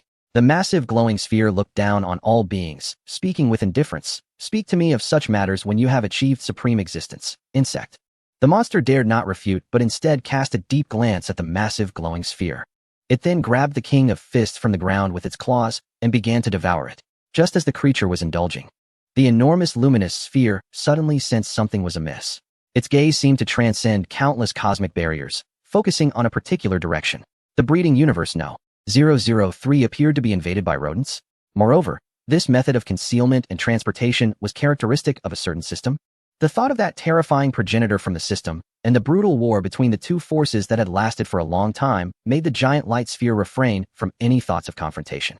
Well then, let the white-gloved ones deal with it. Chapter 212, Insect Race, the Hydra Monster, for the 5 divine certifications continuously sent by ECU of Jailuit Atoll.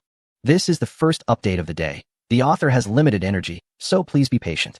Chong Wei hurriedly left the bridge for a reason. Although the system assisted in rescuing all the survivors worldwide, those survivors left behind a massive amount of waste, feces, and ammonia produced by 6.8 billion people on the Hope Star. In just 3 days, these accumulated waste weighed in the hundreds of billions of tons. Piled together, they resembled hills, making Chong Wei feel nauseous and wanting to vomit.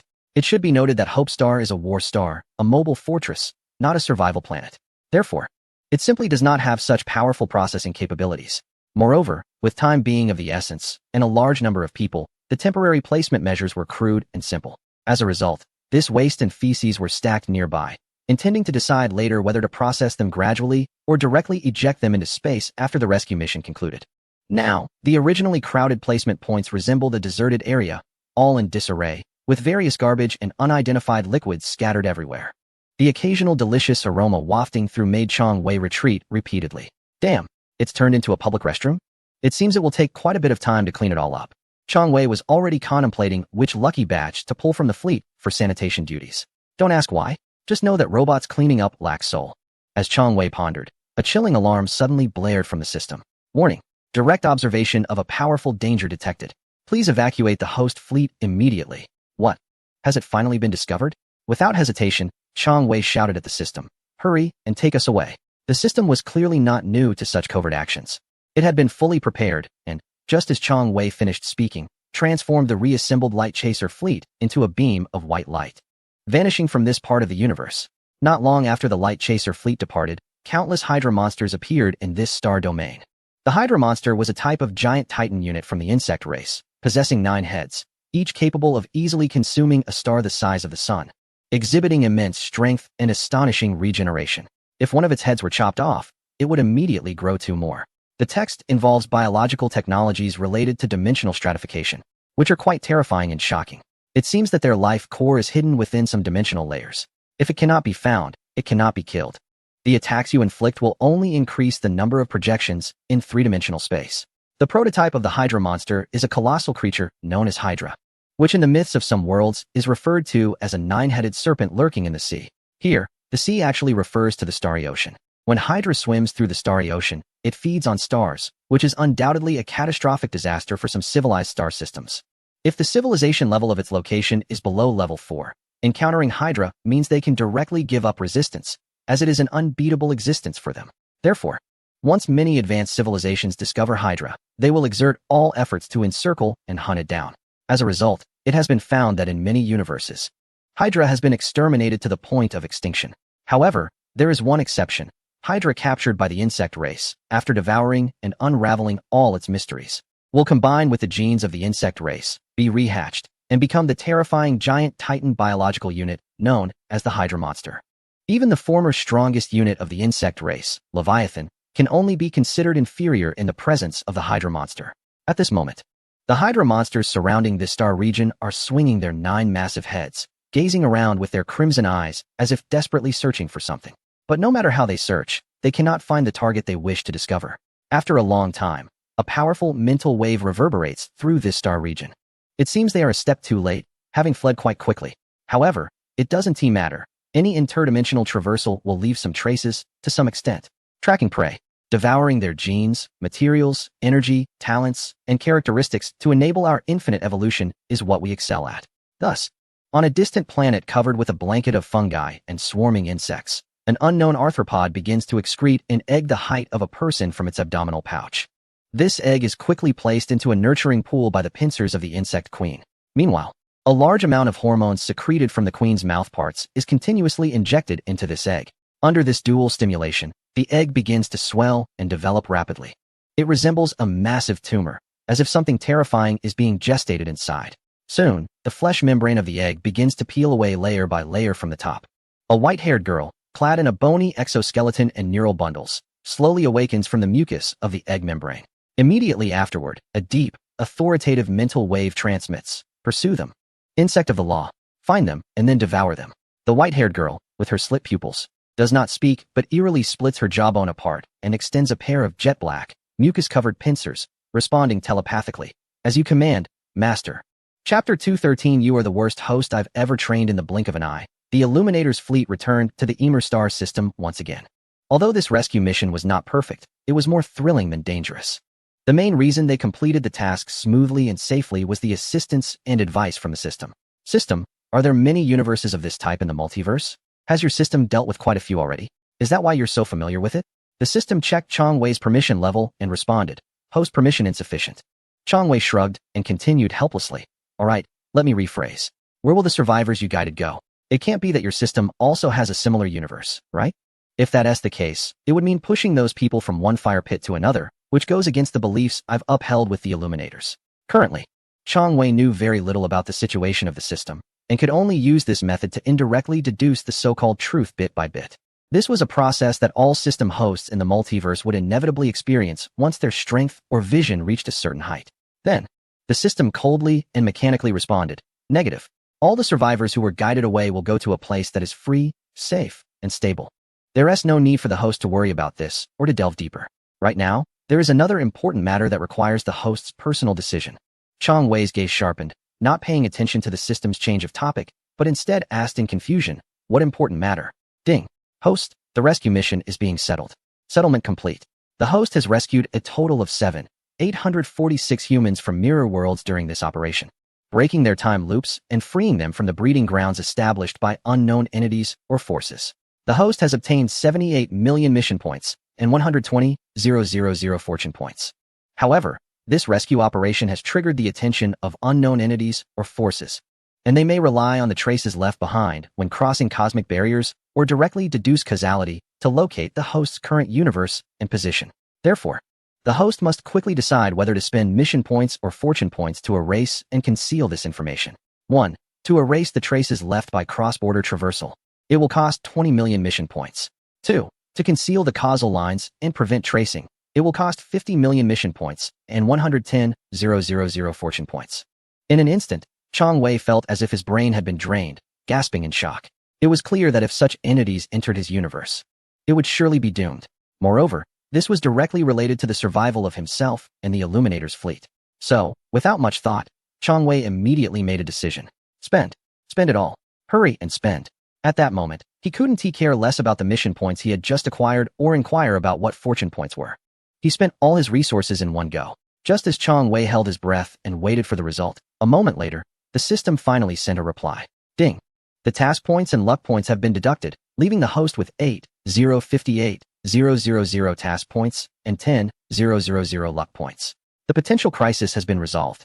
Upon hearing this, Chang Wei finally breathed a sigh of relief, while inwardly complaining about the system, feeling that it was like a pre-dug pit, deliberately robbing him. Perhaps the system even took a handling fee in the middle, profiting from both ends, exploiting the platform. In reality, he was just a worker, and the task rewards he received were all small amounts that had already been calculated. As for the larger share, it was clear that the system had taken it all. He was well aware of this situation and didn't need to dwell on it too much. After all, one should have self-awareness and not mistake the platform for their own abilities.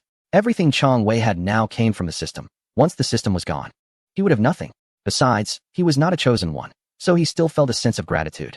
After calming himself, Chang Wei continued to ask the system, "What are luck points? What are their effects? Why have I never obtained them before?" The system replied, "Luck points are a more advanced form of system currency than task points. The origin and creation of luck points are beyond the host's authority to know. The host only needs to understand that they are more difficult to obtain and rarer than task points. Their effects are numerous and profound, and they can also be exchanged for more advanced goods in the system mall, as well as recruit more powerful warships and hero units. If enough luck points are accumulated, the system can help convert them into tangible effects for the host's use. At that point, it would not be impossible to tear apart the chaos of the universe, shatter the powers of time and space, interpret the path of boundless creation, dominate the mysteries of myriad laws, and open up the cosmos." Chang Wei couldn't help but exclaim, "Wow, is this a direct shift from technology to fantasy?" No, the system corrected him. The host's subjective judgment is incorrect and needs immediate correction. Existence is reasonable. This is one of the fundamental truths of all worlds. There are many paths to the same destination. All that is incomprehensible is simply due to technology not reaching that level and height yet. Please work harder to earn more task points and luck points to broaden your horizons and enhance your strength. All right, the implication was clear. The system was saying, "You are the worst host I have ever had." Chapter 214. The Great Filter Hypothesis. A year had passed since the last rescue mission ended. During this year, the so-called unknown entities had not arrived. It seemed that as long as one was willing to spend money, the system was quite reliable. However, during this year, the system had not issued any rescue tasks. When Chang Wei inquired about the reason, the system's response was seamless. It stated that those unknown entities had followed their traces but, due to a loss of leads, were now wandering in the nearby universe. Therefore, it was not suitable to issue tasks at this time to avoid causing cross-border fluctuations that might attract their attention. Once the storm has passed, the system will naturally issue new rescue missions for the host. Upon learning this, Chang Wei expressed his understanding. However, doing nothing and wasting time every day was not his style. Thus, he took advantage of the current downtime to start making significant developments. First, he upgraded the fleet size limit of the Luminous Fleet from the original 10,000 warships to a new limit of 100,000 warships, costing a total of 900,000 mission points. Then, he activated the factories to produce warships at full capacity, filling out the fleet composition. As a result, the small Emer star system had been developed to its limits, with many mines and resources already depleted. Consequently, after discussions among all the captains and commanders, the Luminous Fleet began to expand beyond the star system, occupying dozens of star systems before coming to a halt. Additionally, Chang Wei specifically spent 1,000,000 mission points in the system mall to exchange for complete space wormhole excavation technology, along with the corresponding gate technology, to establish a transportation network connecting various star systems. Interestingly, in the dozens of star systems they explored, the Luminous Fleet found no other civilizations. Even if there were some planets with life, it was only extremely simple and primitive forms, such as unicellular organisms and viruses. The chances of such simple and primitive life evolving into a civilization, without facing unexpected setbacks along the way, were exceedingly low. This only reinforced the point that the aliens from the original explorer civilization were not lying. The universe where Chang Wei was born was indeed vast and sparsely populated, forming a cosmic social structure where civilizations were extremely rare, leading to profound loneliness and a strong desire for communication and understanding with other civilizations. In this cosmic environment, every intelligent civilization appeared immensely precious. One might spend their entire existence, until their demise, without ever encountering another civilization. This inevitably reminded Chang Wei of the three major hypotheses on why humanity has not discovered extraterrestrial life. These hypotheses are the rare earth hypothesis, the dark forest hypothesis, and the great filter hypothesis. The rare earth hypothesis is quite understandable. It posits that the emergence of life is exceedingly harsh and rare. It's akin to tossing a pile of parts into the ocean and expecting them to automatically assemble into a cruise ship. The probability of this happening represents the probability of life's emergence. However, this hypothesis seems unreliable, at least in Chang Wei's view, as the difficulty of life's emergence has not reached a point where the universe is so desolate. Given enough time and a large enough base, civilizations would proliferate like fish crossing a river, endlessly. The dark forest hypothesis, familiar to those who have read The Three-Body Problem, describes an extremely extreme and hostile cosmic social structure. It mainly posits that the universe is a dark forest where all civilizations are armed hunters. While hiding themselves, they must also strive to eliminate any exposed opponents. Over time, this dark cosmic forest becomes eerily silent, devoid of any signs of other civilizations. The Great Filter hypothesis refers to the existence of one or more filters in the universe that eliminate low-entropy bodies that are not suitable for the development of advanced civilizations. These filters may include planetary formation, artificial intelligence, self-destruction, and various natural or man-made disasters. From various signs, it seems likely that the universe where Chang Wei resides aligns with the Great Filter hypothesis. In the universe, there are countless stars and planets, and the formation of stars and planets relies on a series of complex conditions. Many factors, such as the orbital angle, distance, and mass of a planet, must be strictly met, otherwise, the planet cannot form. This means that even under the best conditions, life may fail to emerge due to insufficient planetary formation conditions. Therefore, planetary formation is one of the great filters. The continuously developing artificial intelligence technology brings convenience to civilization, but also introduces various risks. If artificial intelligence goes out of control, it could lead to the destruction of the entire civilization. When we believe we have mastered artificial intelligence, it may be precisely when it is about to control us. Thus, artificial intelligence is also considered one of the great filters. Moreover, any civilization must address the issue of powerful weapons. Consequently, nations will possess nuclear weapons, which can plunge any civilization into the danger of self-destruction. They could misuse nuclear weapons or initiate an unprecedented war for various reasons. In other words, any unexpected event carries the potential to lead to the extinction of a civilization. Hence, this is also one of the great filters. In addition, there are numerous catastrophic events such as high radiation, peroxide, rampant viruses, extreme weather, and meteor strikes. If the evolution of low-entropy bodies has even the slightest deviation, they may be filtered out by the great filter. They may not even have the opportunity to develop a civilization. Naturally, the birth of civilizations in the universe appears to be exceedingly rare. It is not that they have never existed. Rather, by the time you look for them, they may have already perished. Like the cycle of life, one may spend a lifetime searching for another, only to find that all that remains are cold tombstones. It is evident how fortunate it was when the Voyager fleet discovered the cat people and dog people. If the Voyager fleet had arrived, even a little later, perhaps in 100 or 80 years, the cat people and dog people would gradually be heading toward extinction. After enduring thousands of years, all traces of their civilizations would vanish. Choose the shortest among 3 long and 1 short. Choose the longest among 3 short and 1 long. For 2 long and 2 short, select B. For equal lengths and widths, select A. For uneven lengths, choose D. For mixed patterns, choose C. We should be grateful to the person who created this mnemonic. Otherwise, Chang Wei might not have chosen C for this century-old problem. Thus, he arrived at the Emer star system. Chang Wei looked at his remaining 158,000 mission points and 10,000 fortune points. He then spent more energetically. Indeed, the feeling of having money is quite pleasant. Wow. The commander has activated a cheat again. In the hangar, Zhong Kai jumped down from the Quantum 00 Gundam and narrowly brushed past an SCV responsible for maintaining the mecha. In an instant, he suddenly turned around to look at the SCV behind him, his eyes filled with confusion and shock, as if he had heard the hidden thoughts of the other party. Chapter 215, Recruiting Legendary Warships, for ECU of Jiaoyuite Atoll, a continuous update for the 5 God-level certifications. Today is the second update. After upgrading the Legion scale limit and acquiring Wormhole and Stargate technology, Chang Wei exchanged for a number of technologies related to level 5 civilizations, giving the entire main fleet a significant upgrade, especially the jump technology, which alone cost Chang Wei 1 million mission points. However, he felt it was worth it, as it also indicated that the Light Chaser fleet now possessed deep space rapid support capabilities. Want to sneak in? Not happening. In just a few seconds, they could jump right in front of you and give you a slap that would leave you disoriented.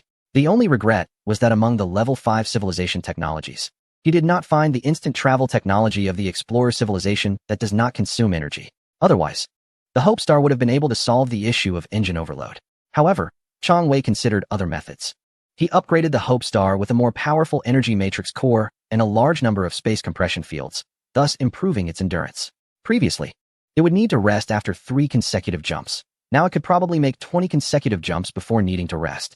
The reason he didn't install jump technology on the Hope Star was that during dimensional transitions, the speed of information folding is related to mass and the amount of information carried.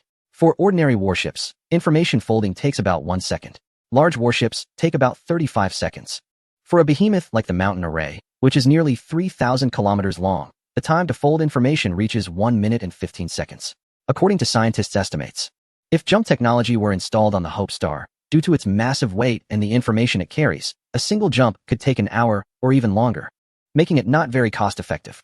It's important to note that the speed of the jump is instantaneous. The time required comes from the folding and unfolding of information. The speed of information folding and unfolding is also related to the quality of the dimensional technology involved. It's like a chip under the same volume. A 5-nanometer chip will naturally operate faster than a 20-nanometer chip. Although Chang Wei could immediately exchange for better technology, it would be a loss. For now, what he had was sufficient. If the team of scientists was strong enough, he might even get some for free. Good steel should be used on the cutting edge. Chang Wei spent another 3 million mission points on technology, acquiring a total of 56 technologies from level 5 civilizations, which significantly enhanced the overall strength of the Light Chaser fleet. It's not that Chang Wei didn't want to exchange for more technologies, but he needed to leave some points to recruit new warships. Chang Wei now had level 5 system permissions and theoretically could recruit level 6 civilization warships. However, through his inquiry to the system, he learned that generally, if one spends task points to purchase warship slots, they can only recruit mass-produced level 6 civilization warships. Above the mass-produced warships are the legendary warships.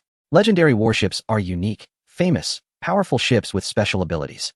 For example, the 3 major arc ships of the Protoss fall under the category of legendary warships. To recruit a legendary warship, one must not only have a warship slot, but also spend a certain amount of task points and luck points. Regarding this, Chang Wei had already made a decision and began the recruitment of legendary warships. Ding! The 31st warship slot has been unlocked, costing 60,000 task points. Ding! The 32nd warship slot has been unlocked, costing 62,000 task points. Ding! The 35th warship slot has been unlocked, costing 68,000 task points. Chang Wei checked his balance, which remained at 2,838,000 task points and 10,000 luck points. He silently calculated. It seemed adequate. System. I want to recruit the 3 legendary arc ships from the peak period of the Protoss in StarCraft II, Spear of Aden, Pride of Otaris, and Memory of Nurses.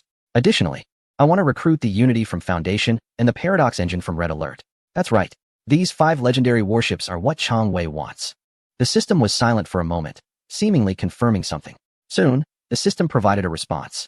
Spear of Aden cannot be recruited. Reason, according to System Rule 11. There is a higher-level host who has obtained the highest recruitment rights for the Spear of Aden. The current number of rejected applications for this warship has accumulated to 165. 439. Pride of Otaris. Recruitment price is 690,000 task points and 2,000 luck points. Memory of Nurses. Recruitment price is 580,000 task points and 1,800 luck points.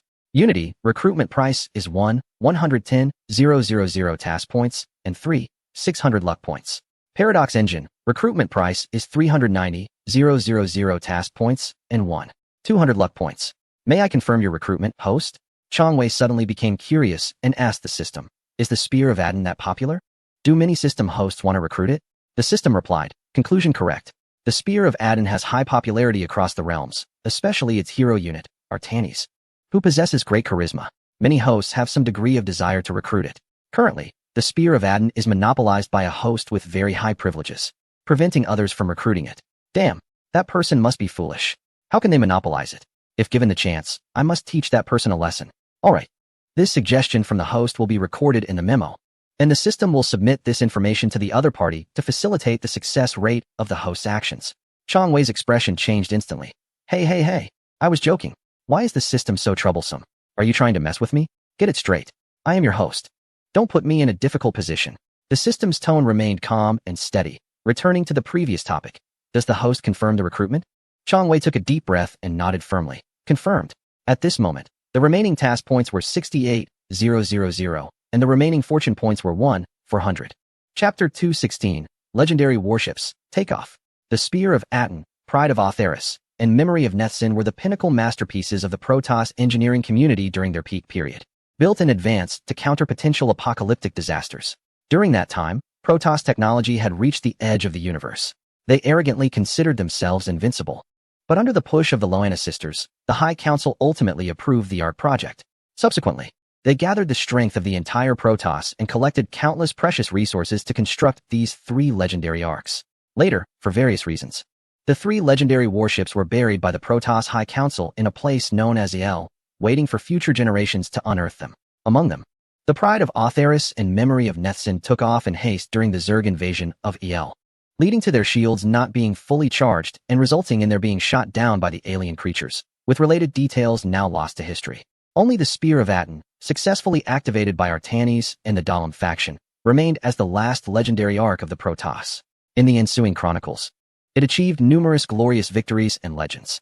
However, it is said that the Pride of Otheris served as the flagship among the 3 legendary arcs, equipped with terrifying destructive weapons, making it the most powerful strategic weapon of the Protoss, classified as an armed vessel. The Memory of Netsin, on the other hand, housed the most advanced Protoss technology and various high-tech weapons, classified as a scientific vessel. The only surviving Spear of Aten carried facilities like a star forge, quiet chambers, and documentation archives. While it also possessed considerable armed strength, it was more oriented towards logistical and industrial support. Now, as Chang Wei summoned the Pride of Otheris and Memory of Netsin, he was left in awe of their beauty and power. One could fully trust the Protoss's perfect pursuit of art. They appeared as if they were gems embedded with gold, absolutely stunning. Compared to the Spear of Aten, they were equally impressive. Overall, the Pride of Otheris resembled a larger version of a storm battleship, while the Memory of Netsin looked like an enlarged prophet ship. This was the first time Chang Wei had seen their true forms. Previously, in the game StarCraft, they merely served as background elements with no parameter settings, only mentioned in passing narratives. Now that they appeared before him, how could Chang Wei not feel curiosity and amazement, especially regarding the technologies related to spacetime, which excited him immensely: spacetime acceleration, spacetime delay, spacetime freeze, spacetime surge, and spacetime force fields. In addition, there were many pinnacle technologies of the Protoss, such as mass recall, mass teleportation, black hole creation, protective shells, collective repairs, phase resonance, hub overload, and reconstruction beams, among others. Truly a legendary warship of a level 6 civilization. So cool. This was what Reputation looked like. It's just a pity that the Spear of Aten was missing. Otherwise, it would have been complete. This also left Chang Wei, who has a mild obsession with collections, feeling somewhat dissatisfied. His gaze shifted to the other 2 vessels, the Unity and the Paradox engine. The Unity is the most expensive among the 4 legendary warships recruited, but its high price indicates that it is also the strongest of the 4. The Unity hails from the world of a certain foundation, project number 2722. Project level, Euclid. The cosmic dust accumulated on its surface indicates that it has existed for at least 1.5 billion years. Currently, the ship is 235 kilometers long and 6 kilometers wide at its broadest point. Due to some damage, its complete dimensions remain unknown. It has been constructed or reconstructed by several civilizations and social entities, giving its hull a distinctive patched appearance. Many components of the ship seem to be designed for high modularity and ease of modification. Evidence suggests that the ship has been completely dismantled and reassembled into different configurations at least 4 times and may have been destroyed by a catastrophic internal explosion before being rebuilt. Most of the internal space of the Unity consists of a series of modules separated from the ship's main body, possibly prepared for dismantling or modification. These modules include living quarters, weapon arrays, various energy devices, and propulsion systems. The weapon systems and equipment of the Unity mainly include 1. 3 high-speed electromagnetic railgun systems installed at the front. 2. An unknown charged particle weapon occupying most of the bow area, named the Gigantic Wave Projector, capable of accelerating carbon atoms to subliminal speeds. 3. A fixed defense system consisting of 600 laser weapons, installed on the hull and shaped like spheres, each with a diameter of 2 meters, all connected to a 1 billion watt reactor, with each laser emitting at 100 megawatts. 4. A strange artificial object resembling an orange keyboard. This keyboard exhibits telekinetic abilities, allowing it to move objects by using directional keys and specific text patterns. For safety reasons, this telekinesis cannot affect any objects within the Unity. However, when using this device to move objects outside the Unity, its capacity limits are hardly discernible. This device can also manipulate the gravity of celestial bodies. 5. The Unity is equipped with a hexagonal room containing 6 electronic tubes, each wrapped in 40 centimeters of acrylic glass. In the center of the room is a circular area that can activate all 6 tubes. Once activated, the Unity experiences 2 transformations that allow it to withstand any damage the ship might endure for up to 1 second, commonly known as invulnerability. With no known method to penetrate the Unity's force field, the second transformation results in a spherical solid framework object appearing in the center of the room. The sphere, with a diameter of about 250 meters, exhibits the ability to erase atomic bonds within various objects through reality distortion, although the principle behind this remains unclear. In fact, there is much more to describe about the Unity, but it won't be detailed here. In the descriptions from the world of the Foundation, even if a singularity bomb explodes outside its safety distance, it can instantaneously create a gravitational point capable of causing it to make a sharp turn, thus utilizing a gravitational slingshot trajectory to bypass a dying singularity. In addition, it seems to involve things like memes. In short, despite its shabby appearance and looking like a patchwork, it is actually very powerful. Chong Wei nodded and then turned his gaze to the Paradox Engine. The Paradox Engine, originating from the game, is the ultimate aerial fortress of the Allies, as well as the final product of the Paradox Project and the flagship of the Paradox Fleet. In the initial concept of the Allies, it was a trump card for the European Union's military to reclaim their original territories and then launch a full-scale attack on their adversaries. Later, due to the surprise attack from the Epsilon Army and their globally constructed mind beacons and mind control amplifiers, the Paradox Engine became the last resort against the Epsilon Army. As the most powerful unit of the Allies, the Paradox Engine is equipped with 6 highly powerful beam cannons, capable of instantly vaporizing enemies on the spot, as well as using high-rate, high-damage, long-range anti-air missiles to shoot down enemy aircraft, to support the massive military force required for the global offensive against Epsilon bases. A technology company created a pocket dimension using a spatial folding technique, which can accommodate a large number of Allied production facilities and troops to sustain the entire war. Even if the Paradox Engine does not appear on the battlefield, its second-generation superspatial teleportation device can directly send large numbers of troops to the front lines. And it also contains an unknown device to activate the Allies' winning strategy, which is also the ultimate skill of the Paradox Engine, time stop. In addition, it is immune to mind control, cannot be shot down by explosive barriers, and can automatically restore the durability of its armor, among other features. Alright, enough said. Let's take off. Chapter 217. Evil Thoughts. There is 1 battleship slot left, and this is the last chance to add a custom battleship in this book, requiring a level 6 civilization battleship, reasonable and not overpowered. If you want to show up, hurry and post it in the book circle. The author will choose tomorrow and write it out. Then we will start entering the main storyline of the last 3 side quests. The next rescue mission, granted the title of War Commander by the Emperor, leading the human army to embark on a new expedition, sweeping across the seas, clearing the world, expelling the 4 merchants, and regulating the subspace, and bring hope to the despairing Warhammer 40k universe. Due to the inability to recruit the Spear of Aden, there is only 1 battleship slot left from the originally unlocked 5. After looking at his remaining task points and fortune points, Chong Wei shook his head, realizing that this amount of money probably wouldn't recruit any other legendary battleships. So, should he go for designated recruitment or random recruitment? Just as Chong Wei was about to ponder this, he received a call from Zhong Kai. Opening his personal terminal, Chong Wei answered, "Oh, what a surprise to hear from you today." On the other end, Zhong Kai's tired voice came through. "I'm on the Titanic. Come over and have a drink with me." "Haha, you little rascal. Off to the tavern again? Although you're somewhat of a superhero now, I still advise you to take it easy, or your body won't hold up." "Nonsense. I can shoot 10 feet high with a single stream. I'm in great shape. Enough chit-chat. Hurry over. I'm at the booth in the entertainment hall. I have something to discuss with you. I have something important to deal with right now. Can we meet another time?" Chong Wei wanted to politely decline to avoid being tricked by that guy Zhong Kai again. "I also have something very important to tell you, so hurry over. Don't bring the security team. Some things are inconvenient." Chong Wei seemed to misunderstand something and responded with an expression that only men would understand. "You brat. Ha ha ha. You got me. All right, who asked us to be brothers? I'll be there soon." Not long after, Chong Wei arrived at the Titanic.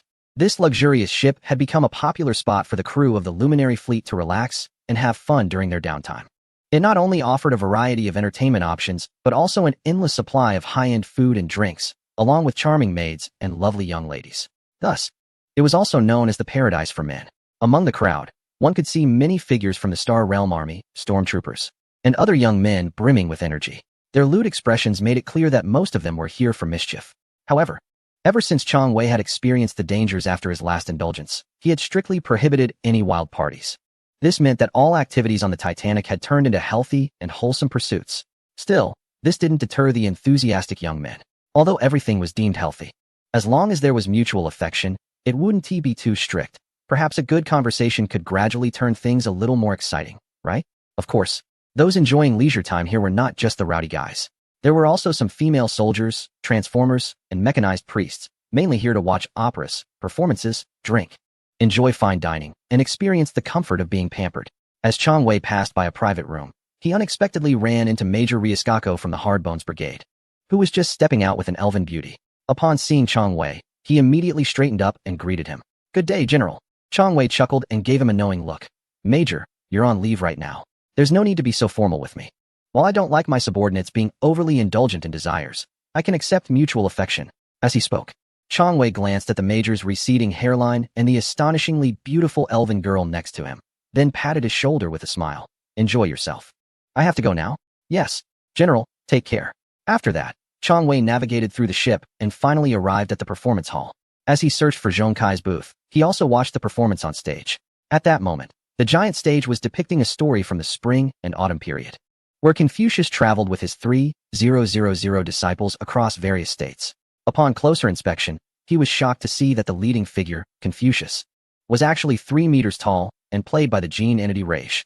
The 3,000 disciples behind him were all Astartes, each tall and muscular, holding the Analects and heavy iron hammers, looking like a fierce army. Looking across, the representatives of various kingdoms, all of them average only 1.6 meters tall, were like a group of trembling cats and dogs, respectfully welcoming the arrival of Confucius. If you were in their position, would you be afraid? One punch could probably take you out. It's a perfect reenactment of history. Chong Wei was admiring the scene while searching for a booth, and soon found Zhong Kai. As soon as he sat down, he was almost startled by Zhong Kai's haggard appearance. "Buddy, what happened to you? Have you been overdoing it lately?" Zhong Kai poured a drink for Chong Wei, clinked glasses briefly, and then downed his drink in one go, saying, "It's not what you think. I just haven't been resting well lately." "What is going on?" Chong Wei asked, concern evident in his eyes. Zhong Kai paused for a second, then slowly said, "Chong Wei, I think I've discovered a big secret." "Oh, do tell." Chong Wei became interested and took a sip of his drink. "Before I share this secret, I want to clarify something. Are you, by any chance, the type of system owner from novels?" Chong Wei swirled the fine wine in his glass, looking at the reflection in the red liquid, and replied calmly, "I haven't directly told you this before, but Haven T, you already guessed it? All this time, even though you Haven T been involved in the management of the fleet or the formulation of rescue missions, isn't the answer quite obvious from all the signs?" Zhong Kai chuckled. "That's true. Generally, such secrets aren't casually shared, even with close ones. Are you upset that I didn't come clean with you?" "Huh. How could I be? If you hadn't saved me, I might have lost my life long ago, possibly buried somewhere far away. I wouldn't have the strength and status I have now. I'm really grateful to you. But, over time, I've slowly realized that I feel increasingly distant from you. You always have so many NPC subordinates around you, full of admiration and respect. Meanwhile, no matter how strong I become, not many people even glance my way. It's as if I'm invisible, or an outsider. In the past, I regarded them merely as NPCs and didn't pay much attention, until I heard their inner voices." "Inner voices? What do you mean?" Chong Wei asked. Zhong Kai didn't respond, but took another swig of his drink. It was then that Chong Wei noticed several empty high-end liquor bottles lying at Zhong Kai's feet, indicating that he had already consumed quite a bit before Chong Wei arrived. Zhong Kai continued, "It turns out I've always been an outsider. It seems that without me, it wouldn't matter at all. I abandoned my hometown and followed you, leaving Earth to fight in various worlds.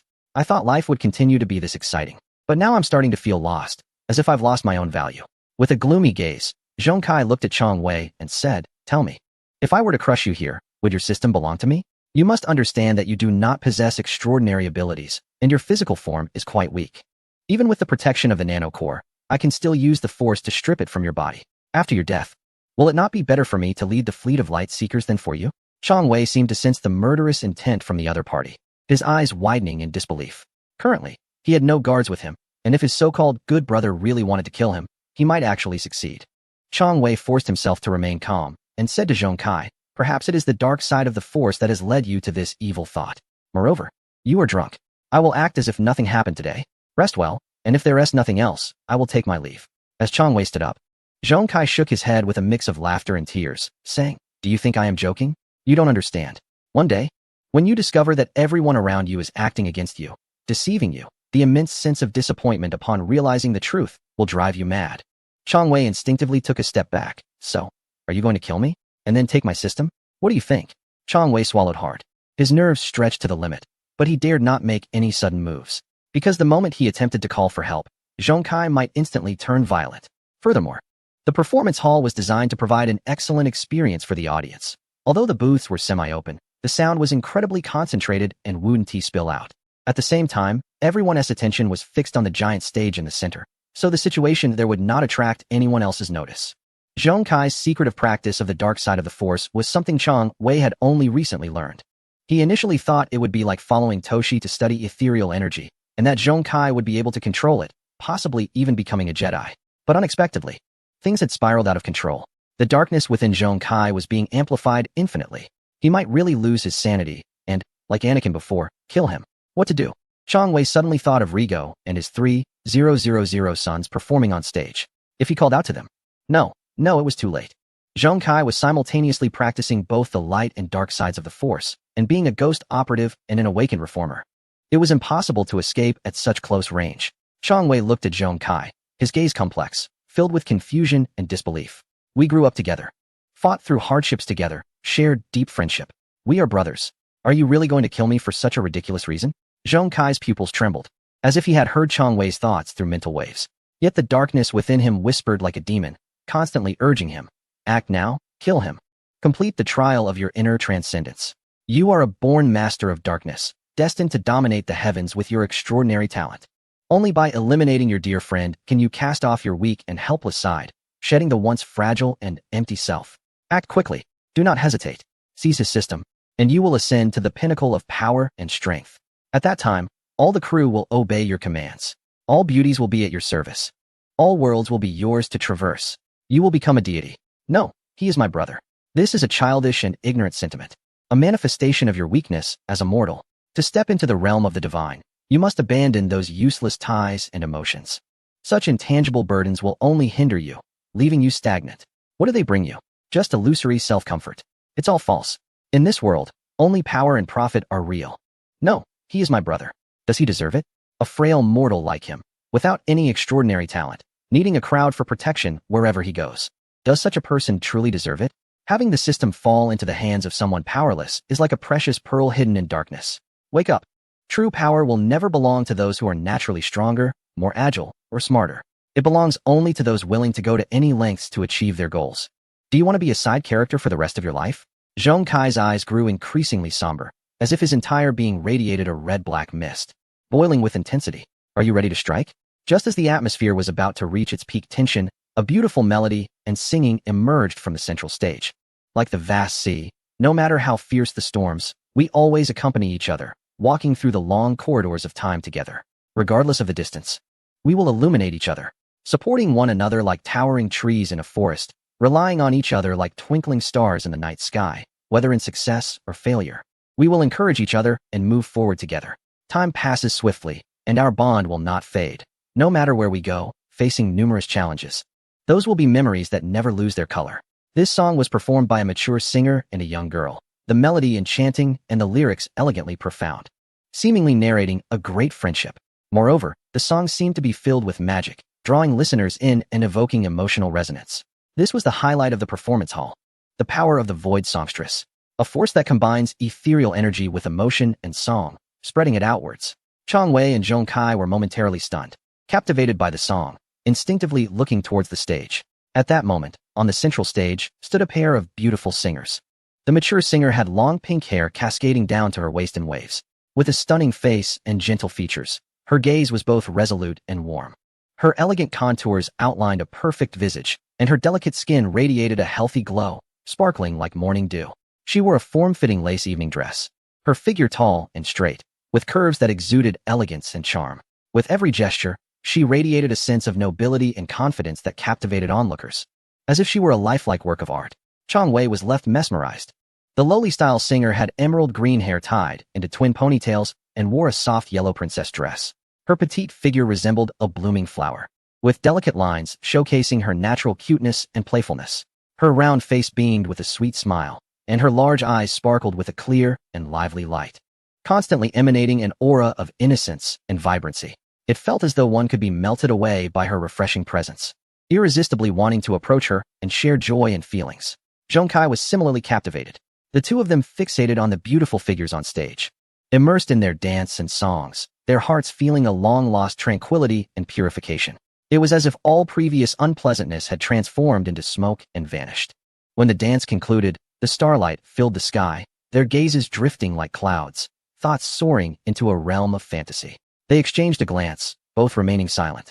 For they understood that even if they reconciled, their relationship could never return to what it once was. The running under the sunset symbolized their lost youth. Many do not understand why the author writes in this way, as the author prefers not to follow cliches, but rather to create a memorable and splendid story. The author can only say that the entire fleet of light chasers betrays the protagonist, but Zhong Kai will not. The author has only spoiled the plot to a close friend, who said the storyline is excellent and has an epic feel. Zhong Kai may annoy some readers now, but as the author approaches the climax, the stark contrast will make you like him. Chapter 219. A rescue signal detected. Zhong Kai's matters have temporarily reached a pause, although not explicitly stated. A rift has appeared in their relationship, and they can never return to the past. As for whether to send him back to Earth, though it has been considered, both sides find it difficult to broach the subject. It would amount to a form of silent breakup, meaning they would no longer interact and would not appear in each other's worlds. Thus, they tacitly chose not to bring it up, as if forgetting it altogether. Whenever they encountered each other, they merely exchanged a glance and silently passed by, resembling strangers.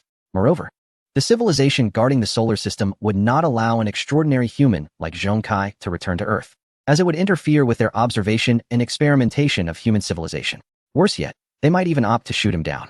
Chang Wei was not so ruthless and cruel, so he wouldn't force Zhong Kai back to his death, leaving the matter on hold, hoping for a change in the future.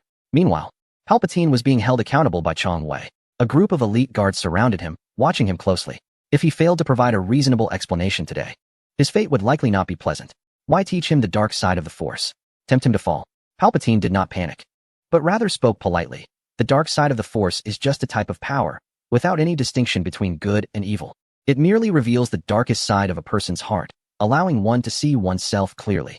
If one cannot harness this power, cannot face their own darkness, and becomes consumed by it, then they cannot advance to a higher realm. He is very talented, and I simply provided him with an opportunity, a direction to move forward. I can sense his deep admiration for you, his desire to grow stronger to assist you, thus bridging the gap between you. I can feel the immense sense of disparity within him. In childhood, you were friends. As you grew, you became brothers. In maturity, one became a boss, while the other remained a mere worker. Even if on the surface you maintain a decent relationship, an invisible gap in aura and status will form over time, and this relationship will eventually become a burden and pressure for him. And you, to manage the fleet, do not have the time and energy to constantly guide and care for the other's feelings. Remember, it takes time to build a frozen lake. The situation has been developing to this point for a while, though you may not have noticed it. However, this is also his trial. It is the path he has chosen. To achieve perfect balance with the Force and become a true Jedi, one must learn to face oneself, understand oneself, and thus control oneself. Only he can accomplish this. Chang Wei closed his eyes, reflecting deeply. Indeed, he realized that he had gradually distanced himself from him due to his busy work with the fleet. You must understand, from his perspective, he is the only one in the entire fleet with whom he can truly converse, while the crew members may just be seen as NPCs. With a sigh, Chang Wei opened his eyes again and looked at Palpatine, stating, "You have passed this time, but it won't happen again." With those words, Chang Wei stood up to leave. Palpatine also bowed respectfully, humbly seeing him off, while uttering a profound statement. "You can trust me completely, for I will never betray you." Chang Wei paused and glanced back at him, saying nothing, and then left again. Palpatine's words suddenly reminded Chang Wei of the existence of a system, which ensures that recruited NPCs would never betray. So, if he could use the system to recruit Zhong Kai into the fleet, like the Hardbones and the Hope Star, could that prevent his betrayal? One must never underestimate the wisdom and means of a natural villain. Every word and action carries deep meaning. Unbeknownst to him, Chang Wei had been led into a cognitive trap by Palpatine's words. Little did he know that once he had this thought, his feelings toward Zhong Kai would no longer be friendship, but rather transform into a relationship of exploitation. Would Zhong Kai accept such a system contract? Clearly not, and it would only deepen the gap and misunderstandings between them. As for why Palpatine would do this, perhaps it was just for fun. Compared to the Chang Wei who leans towards brightness and hope, he prefers to guide him to become a decisive, ruthless, and cold-blooded leader. This way, many of his thoughts and decisions can align with his own values, allowing him to find more joy in his future assistance. The true thoughts of Palpatine remain unknown to Chang Wei. He is still hesitant about whether to sign a system contract with Zhong Kai. He quietly stayed in his office, pondering throughout the night without sleeping. He then looked at the neatly arranged bookshelf behind him, filled with the knowledge he had been continuously learning. Since Chang Wei had no extraordinary talents, he could only rely on continuous reading and learning to improve himself, better manage the fleet, and break through obstacles in command and battle to create various miracles. Suddenly, Chang Wei randomly picked up a book to read. The book was titled Tao Te Ching. Although it is an ancient text, many of its principles are timeless, applicable in any era. Not seeing oneself, hence clarity. Not asserting oneself, hence distinction. Not boasting, hence achievement. Not being arrogant, hence growth. Laozi believed that by not clinging to one's own opinions, one can see the true nature of things. By not being self-righteous, one can discern right from wrong. By not showing off, one can achieve remarkable accomplishments. And by not being conceited, one can develop steadily. Chang Wei's mind had also undergone systematic enhancement, and as he revisited this ancient text, it seemed he gained even deeper insights. So profound are the teachings passed down by ancestors. Just as Chang Wei was immersed in reflection, a notification sound from the system echoed in his mind. Ding! A distress signal has been detected, with the following content. Soon, the cold mechanical voice of the system switched to a male voice filled with authority and mystery. I will eradicate religion because it is a scourge to humanity, twisting human nature with superstition, ignorance, and fear. I will unite humanity, love humanity, and turn everything into flames of war to eliminate the alien threat, creating a soil where humanity can survive. I will sit on the throne, even as my flesh decays. I will fight against endless evil, protecting humanity until eternity. However, the existence of subspace will obstruct my goals. After 48,000 years of plans, sacrifices, deaths, heartbreak, glory, battles, tests, and tribulations, the final result will come. Now the time has come. I solemnly declare, the one who made a contract with me back then, return once more. It is time for you to fulfill your promise. Please save all of humanity. Illuminate the universe that has plunged us into despair and darkness. Chapter 220. Rescue the World Warhammer 40K. Rescue mission in progress. Mission World, Warhammer 40K. Mission objective. Fulfill the system's pact with the Emperor and achieve the ultimate redemption of this universe. Clear the seas, rectify the world, expel the four chaos gods, and cleanse subspace. Free all humanity from suffering. At birth, the Emperor was already the chosen one, embodying both an immortal and the strongest psychic. Through the passage of time, witnessing the rise and fall of civilizations, the movement of celestial bodies, and the entire history of humanity, he has also served as a religious leader in different eras. With a mindset that transcends the ordinary, faced with the harsh truths of the world, he bravely confronts them, attempting to alter the predetermined fate of humanity, challenging the heavens to rewrite destiny, thus placing himself at the table of the gods. Even knowing that the dealers across the table are cheaters, he still takes a gamble, seeking victory amidst danger. His birth determined his starting point, his lifespan shaped his perspective, and his will and love for the human race defined his strength. However, the Emperor ultimately faced a complete defeat, yet he also achieved a glorious victory. Humanity need not endure the torment of eternal life like the undead, nor be cursed for generations like the fallen beings. Although humanity's demise seemed inevitable, the true hope had long been concealed by the Emperor. At a certain period, the Emperor reached an agreement with the suddenly appearing system. He entrusted his two sons, the genetic prototypes, to this system. To keep this secret hidden, the Emperor deceived everyone. He created two inferior substitutes to replace the prototypes. After 20 genetic prototypes were captured by malevolent deities and discarded across various planets, their growth experiences led to different personalities, moral views, and values. Some prototypes were cunning, some were cruel and bloodthirsty, others were indifferent, and some were righteous. Among the 20 genetic prototypes, apart from one, none had a normal personality. This laid the groundwork for rebellion in the Empire upon their return. Among them, the prototype of the 2nd Legion and the prototype of the 11th Legion, due to their inferior nature, underwent terrifying distortions. The leader of the 11th Legion, a being known as non-spined human Handebis, Latin for disabled beast, could not withstand the twisted powers of the malevolent deity upon landing at his birthplace, transforming him into a being without spine or limbs. Mistaken for a disabled kin by local entities, he was raised and eventually no longer recognized his human identity. Thus, when the Emperor found him, he was immediately erased, and the 11th Legion was disbanded on the spot. The leader of the 2nd Legion, known as Wisdom Craftsman Gestaltament, possessed Gestalt consciousness and represented the Emperor's last hope for the Iron Man technology. However, during the later stages of the Randon battle, His increasingly mechanized mind caused him to disregard the Emperor's profound love for humanity. In the end, he parted ways with the Emperor and was expelled from the galaxy. Thus, the information regarding the two major genetic prototypes was systematically erased by the Empire. Even those who were aware would never have imagined the true whereabouts of the two genetic prototypes. This elaborate deception also successfully misled the four malevolent deities. Thousands of years passed in the blink of an eye. The seeds planted long ago had finally come to bear fruit, and all efforts proved worthwhile. The move made back then will ultimately allow the Emperor to gain countless pieces and will overturn the entire chessboard, along with the coffee table. I will eventually see it. Hope is coming. Task rewards. 1. Exterminate the entities of terror, deceit, corruption, and filth. Each reward is 10 million task points and 10,000 fortune points. 2. Seal the subspace. Reward of 100 million task points and 100,000 fortune points. 3. Eliminate the spirit race, tyrannid swarm, orc beasts, and space undead. Each reward is 1 million task points and 3,000 fortune points. 4. Upon completion of the agreement, the host will receive special rewards from the system. Note, you are not fighting alone. The entire human empire will be your support. The system will also open teleportation at specific times to provide additional reinforcements for the host. Task countdown, 119 hours, 59 minutes, 59 seconds. Chong Wei gasped in shock, not expecting the system task to come so suddenly. And the world he was heading to was the nerve-wracking Warhammer 40k? As expected, what was meant to come would come.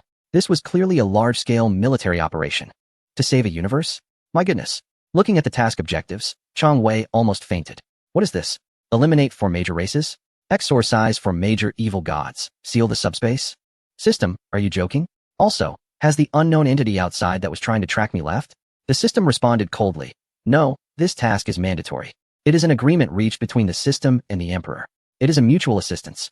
Moreover, after testing, external probing activities have weakened. It is inferred that the unknown entity has likely departed. The task distribution has met low-risk requirements. Chong Wei sighed helplessly.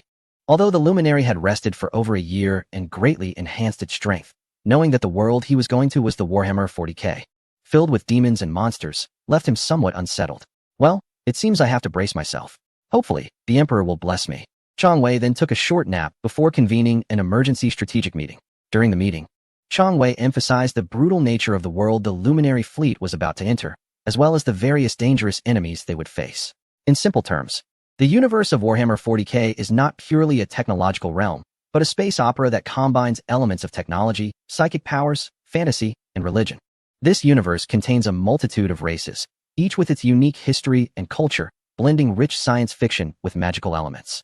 Among them, humans, spirits, tyrannids, orcs, and space undead are the 5 strongest races in this universe, and they are the most useful pieces on the board. Meanwhile, the entities of terror, deceit, corruption, and filth, along with the Emperor, are the surviving players in this world. One of the most popular core elements among humans is the Space Marines, also known as Astartes. They are akin to futuristic fantasy knights, elite warriors of a decaying, interstellar human empire. There is no need to elaborate further, as the Luminary fleet is not unfamiliar with the Astartes. In the fleet, there are also 2 complete genetic templates in their Astartes Legion. Therefore, everyone has more or less been exposed to the world of Warhammer 40k. After the meeting discussions concluded, Chong Wei glanced at the captains and commanders before him and spoke heavily. Now, everyone, let's start preparing. A series of large-scale battles may be waiting for us. The officers below immediately stood up in unison and saluted. Yes, General. Chapter 221. The last custom warship recruitment. Thanks for everyone's support. For the 5 consecutive updates sent by the esteemed Yesiu from the Jalawad Atoll. Today is the 4th update. The story of Warhammer 40k has been captured by a gaming company and turned into a series of tabletop wargames. It has since been developed into various derivative works, as well as 2D and 3D games. Its worldview and background are quite vast, and even writing tens of thousands of words may not be enough. So, here is just a brief introduction. In Warhammer 40k, history is often measured in thousands or even tens of thousands of years. Active within the grand and desolate backdrop are battle nuns with a strong Gothic medieval style, chaos legions influenced by post-war Western apocalyptic themes, orcs filled with North American hip-hop and street culture, elegant elves projected into the future, the beloved Imperial Guard favored by military enthusiasts and World War I and II history buffs, Tyranids paying homage to xenomorphs, and the Titan Empire and Necron styles filled with Eastern colors. This mixture leads to each race in this world being extremely xenophobic, with every faction being evil, or rather, each faction has its own sense of justice, differing only in degree. For example, the human empire is often considered the side of justice. Although there are many good people within, as a whole, it is a militaristic, corrupt, and xenophobic state with widespread suffering among its populace. However, from another perspective, assembling rifles all day is certainly better than working all day only to be killed by xenomorphs. The original plot and related settings of Warhammer 40k are quite lengthy, and I will write about them gradually in the future. In short, the narrative mode of the Warhammer world and the appearance of each faction are roughly as follows. The Astra Militarum fights with the Tau for planets, and both sides are fiercely engaged. The Tau, lacking psychic abilities and being isolated, mistakenly believe the human empire to be worthless, provoking and mocking the Astra Militarum. When the Astra Militarum struggles, they call for the Astartes. Upon arrival, the Astartes find that chaos is beginning to corrupt the Astra Militarum, leading to a confrontation with the forces of chaos. The Orcs, seeing an opportunity for battle, cheerfully shout WAH and start scavenging for technology. Meanwhile, an Eldar seer predicts something, prompting them to intervene. Suddenly, they realize that the Tyranids are already at their doorstep. After some calculation, it became clear that it was the actions of the Star Realm army that triggered this situation. Soon, various factions began to engage in chaotic battles, resulting in fierce conflict. However, their fighting successfully awakened the space undead that had been sleeping within the tomb. As the clashes among the major races intensified, the green-skinned beings, unaware, transformed from an unarmed primitive tribe into formidable warriors. Additionally, the subspace in the universe is quite intriguing. It is an infinite dimension constructed from pure psychic energy, often referred to as the Empyrean, the immaterial universe, the abyss, the realm of souls, or the home of demons. Essentially, it resembles a Lovecraftian pessimistic imagination of a higher dimensional space. That is to say, subspace is the dwelling of chaotic deities, a bizarre and dark parallel dimension to the material universe where physical laws do not exist. Everything is composed of the emotions and mental energies of intelligent beings from the real world. It is filled with violence, incitement, grotesqueness, and sensuality, all of which are alive and exist as genuine nightmares, constantly yearning to break into the real universe and inflict their desires upon you. Of course, there are relatively friendly entities within subspace, but the issue is that these entities are mostly either trapped, like the Emperor confined on Terra, or the ancient deities of the spirit race that only emerge once every few centuries for some insignificant event. As for other benevolent entities, they are either too weak to make a difference, consumed by chaos, or rapidly corrupted into malevolent beings due to the suffering and madness of the real world. In summary, 99 of the things in subspace wish to kill you and devour your soul. However, subspace was not always like this. During the ancient war known as the War in Heaven, the anger, sorrow, hatred, and death generated by the psychic races transformed subspace from a serene and harmonious dimension into its current horrifying state. Yet, the spirit races seemed to feel that was not enough, so they poured their national strength into wild parties, drinking heavily, and engaging in BDSM, ultimately giving birth to one of the 4 great evil gods of subspace, leading to the destruction of their own empire, a truly remarkable achievement.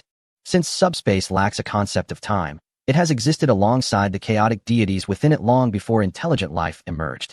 This means that there are only states of existence and non-existence, without beginnings or endings. On the timeline, this is represented as a straight line rather than a ray or segment, allowing anything born at any moment to simultaneously exist in both the past and the future. Without recruiting legendary warships and possessing level 6 temporal technology, Chong Wei felt that his rescue mission had no chance of success. Of course, relying on the current configuration of the Lightbringer fleet, defeating the 4 great evil gods remained exceedingly difficult. Nevertheless, Chong Wei believed in science. After informing the scientific team led by Stedman about the characteristics of subspace, they quickly reached a consensus. The subspace can be seen as a special space that emerges from hyperspace, akin to Plato's realm of ideas and Carl Jung's collective unconscious. Both concepts describe a dimensional framework composed of shared ideas and thoughts of all existence. Every small thought or emotion influences this collective unconscious to some extent. While most individuals cannot change the appearance of subspace on their own, when many people share similar thoughts or feelings, changes begin to occur. Isn't that how the 4 great evil deities, terror, deception, sin, and filth, came into being? So, if revolutionary thoughts were spread throughout the universe, with everyone referring to each other as Davalists, what would emerge in subspace? A terrifying figure that strikes fear into all capitalists? Just thinking about it is exhilarating. Imagine directly assaulting the stronghold of terror, stomping through the gardens of filth, fanning the crystal palace of deception, and urinating on the kindergarten of sin. Well, such matters require careful planning. One cannot indulge in fantasies too much. First, Let's recruit the last remaining warship. System, activate a level 6 civilization warship and recruit randomly. May the Emperor bless us. Ding. Random warship recruitment successful. Name, tier of robot. Mass production type, level 6 civilization warship.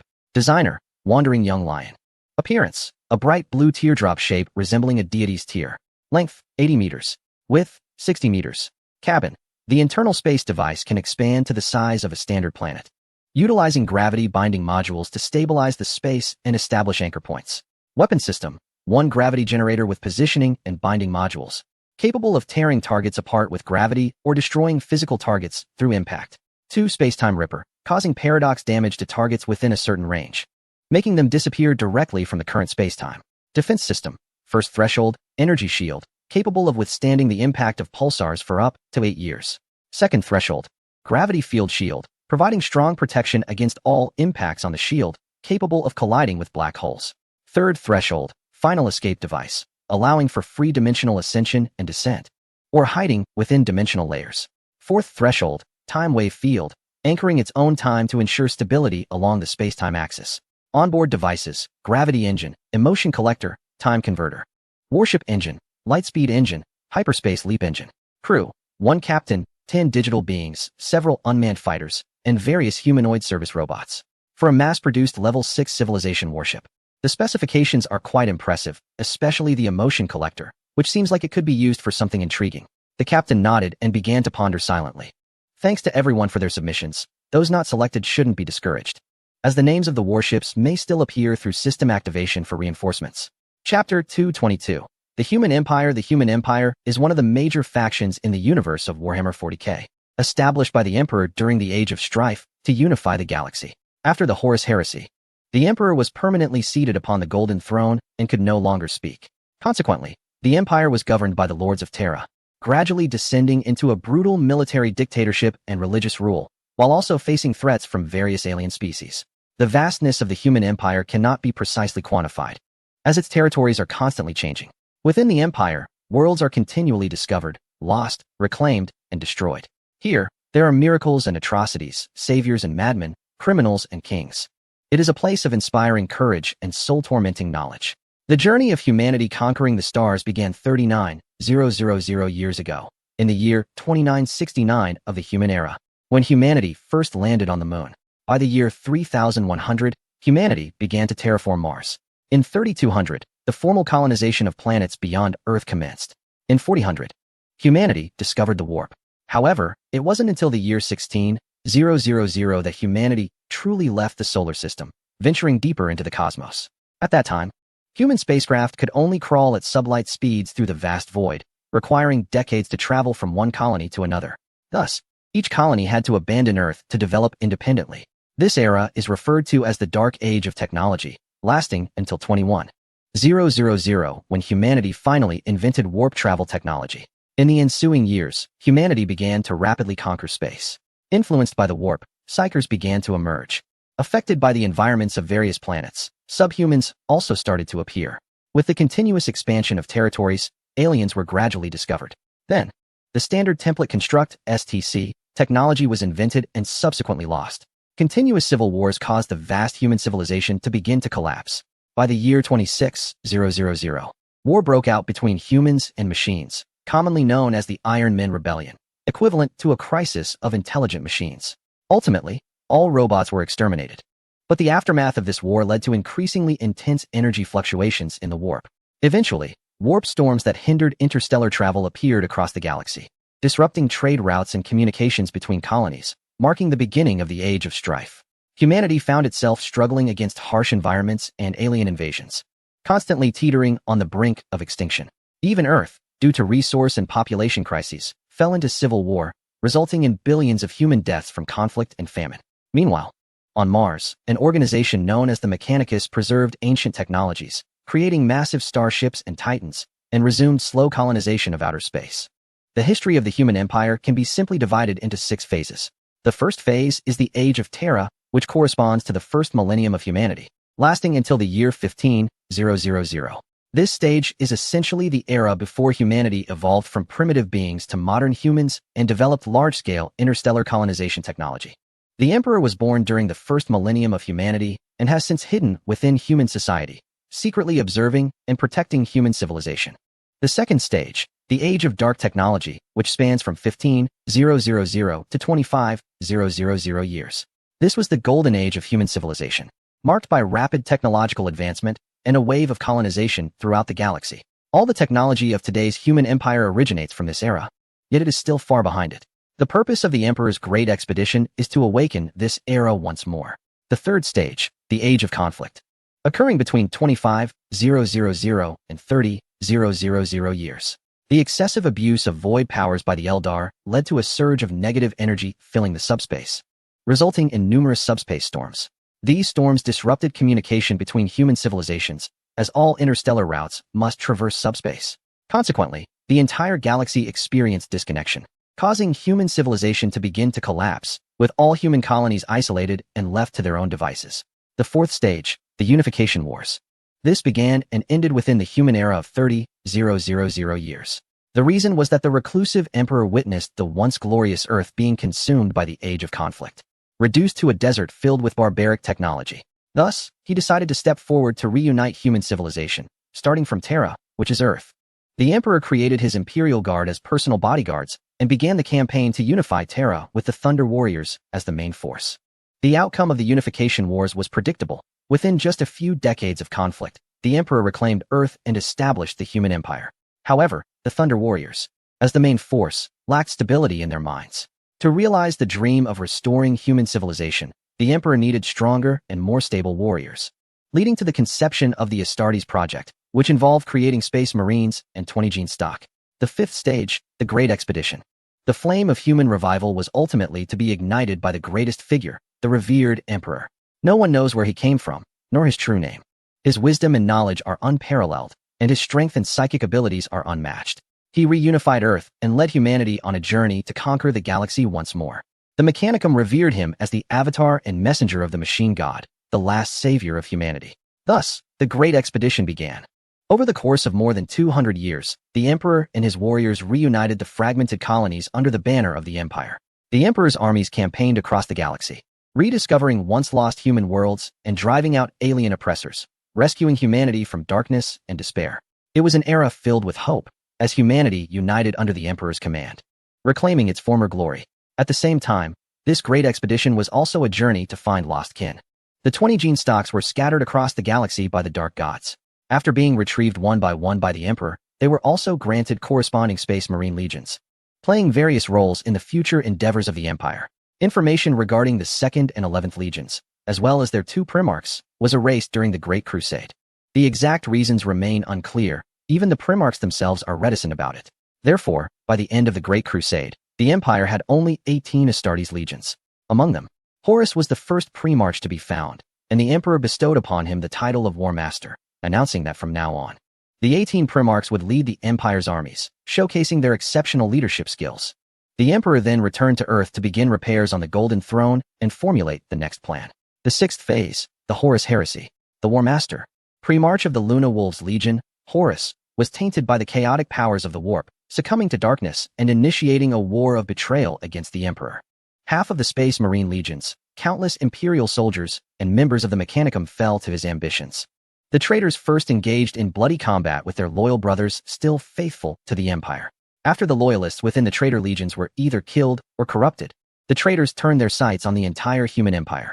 Consequently, the Empire was engulfed in flames of war, with the Steel Hands, Fire Lizards, and Dark Ravens, 3 legions loyal to the Emperor, suffering devastating blows from the sudden betrayal. Meanwhile, the Grey Knights, Dark Angels, and Space Wolves were unable to return to Terra in time. On Mars, the traitors of the Mechanicum commanded vast Titan legions, fighting for control of the Red Planet.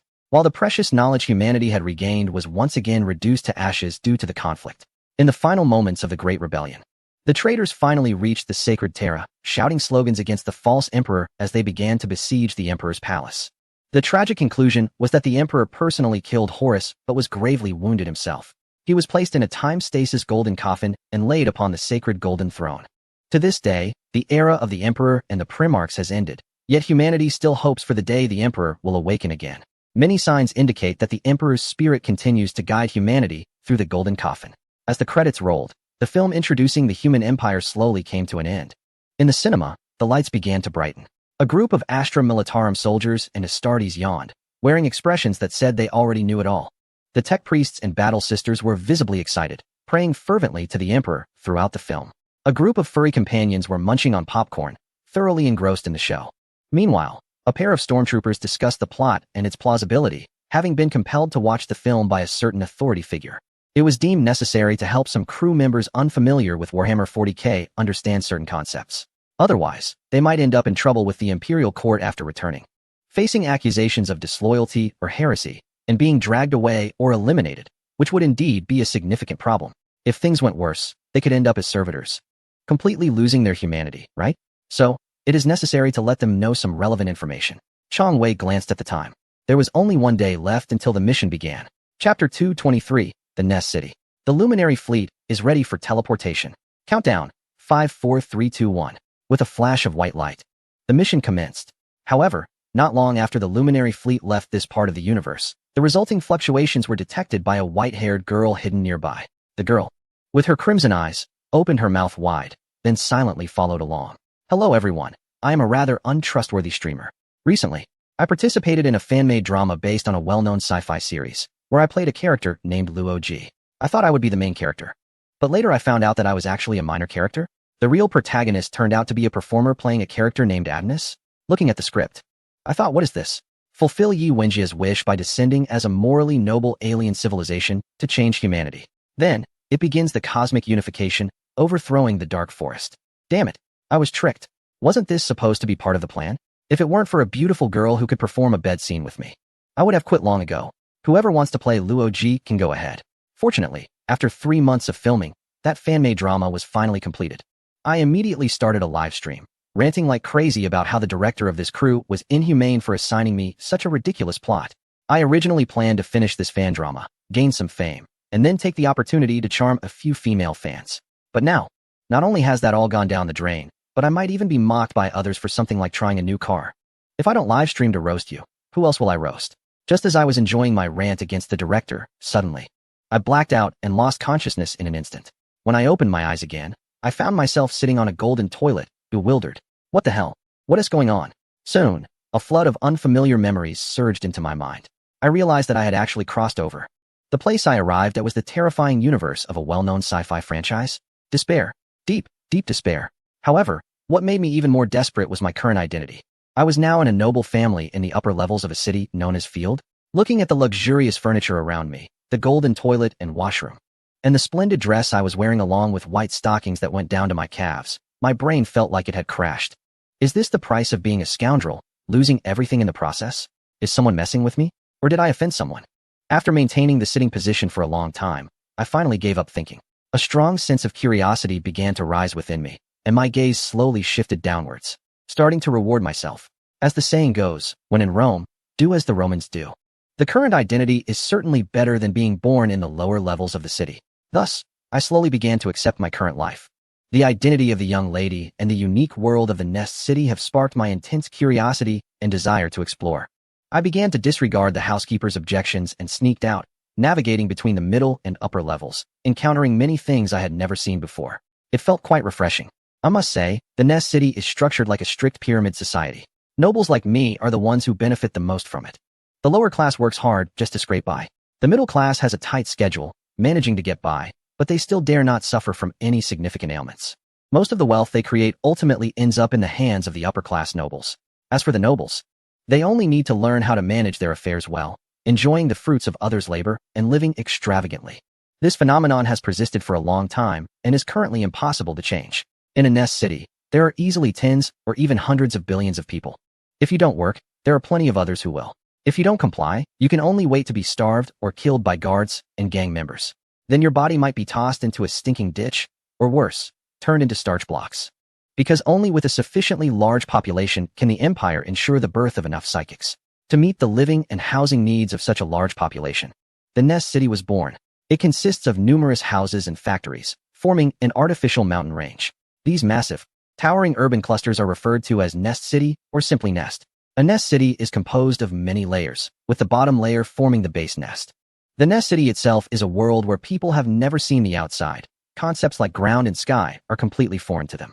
The upper levels are where the management and various important figures reside, featuring better housing and more valuable space, with electricity provided free for everyone, leading a comfortable life.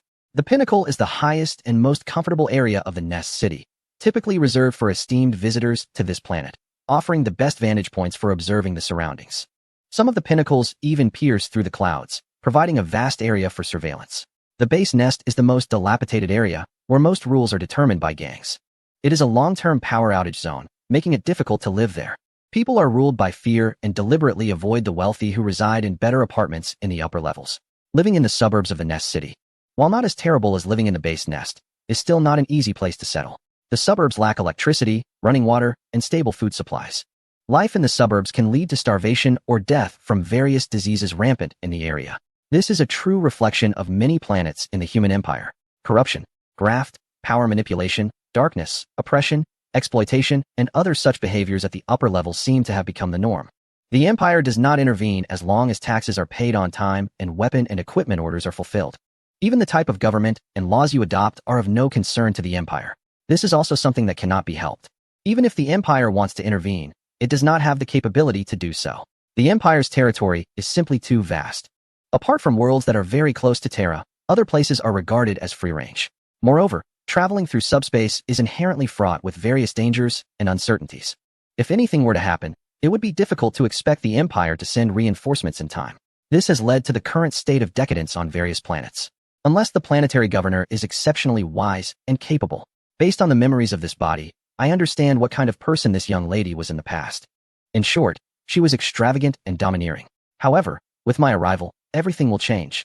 First, I will set a small goal for myself, to become the governor of this planet, and thus become a master of my own destiny.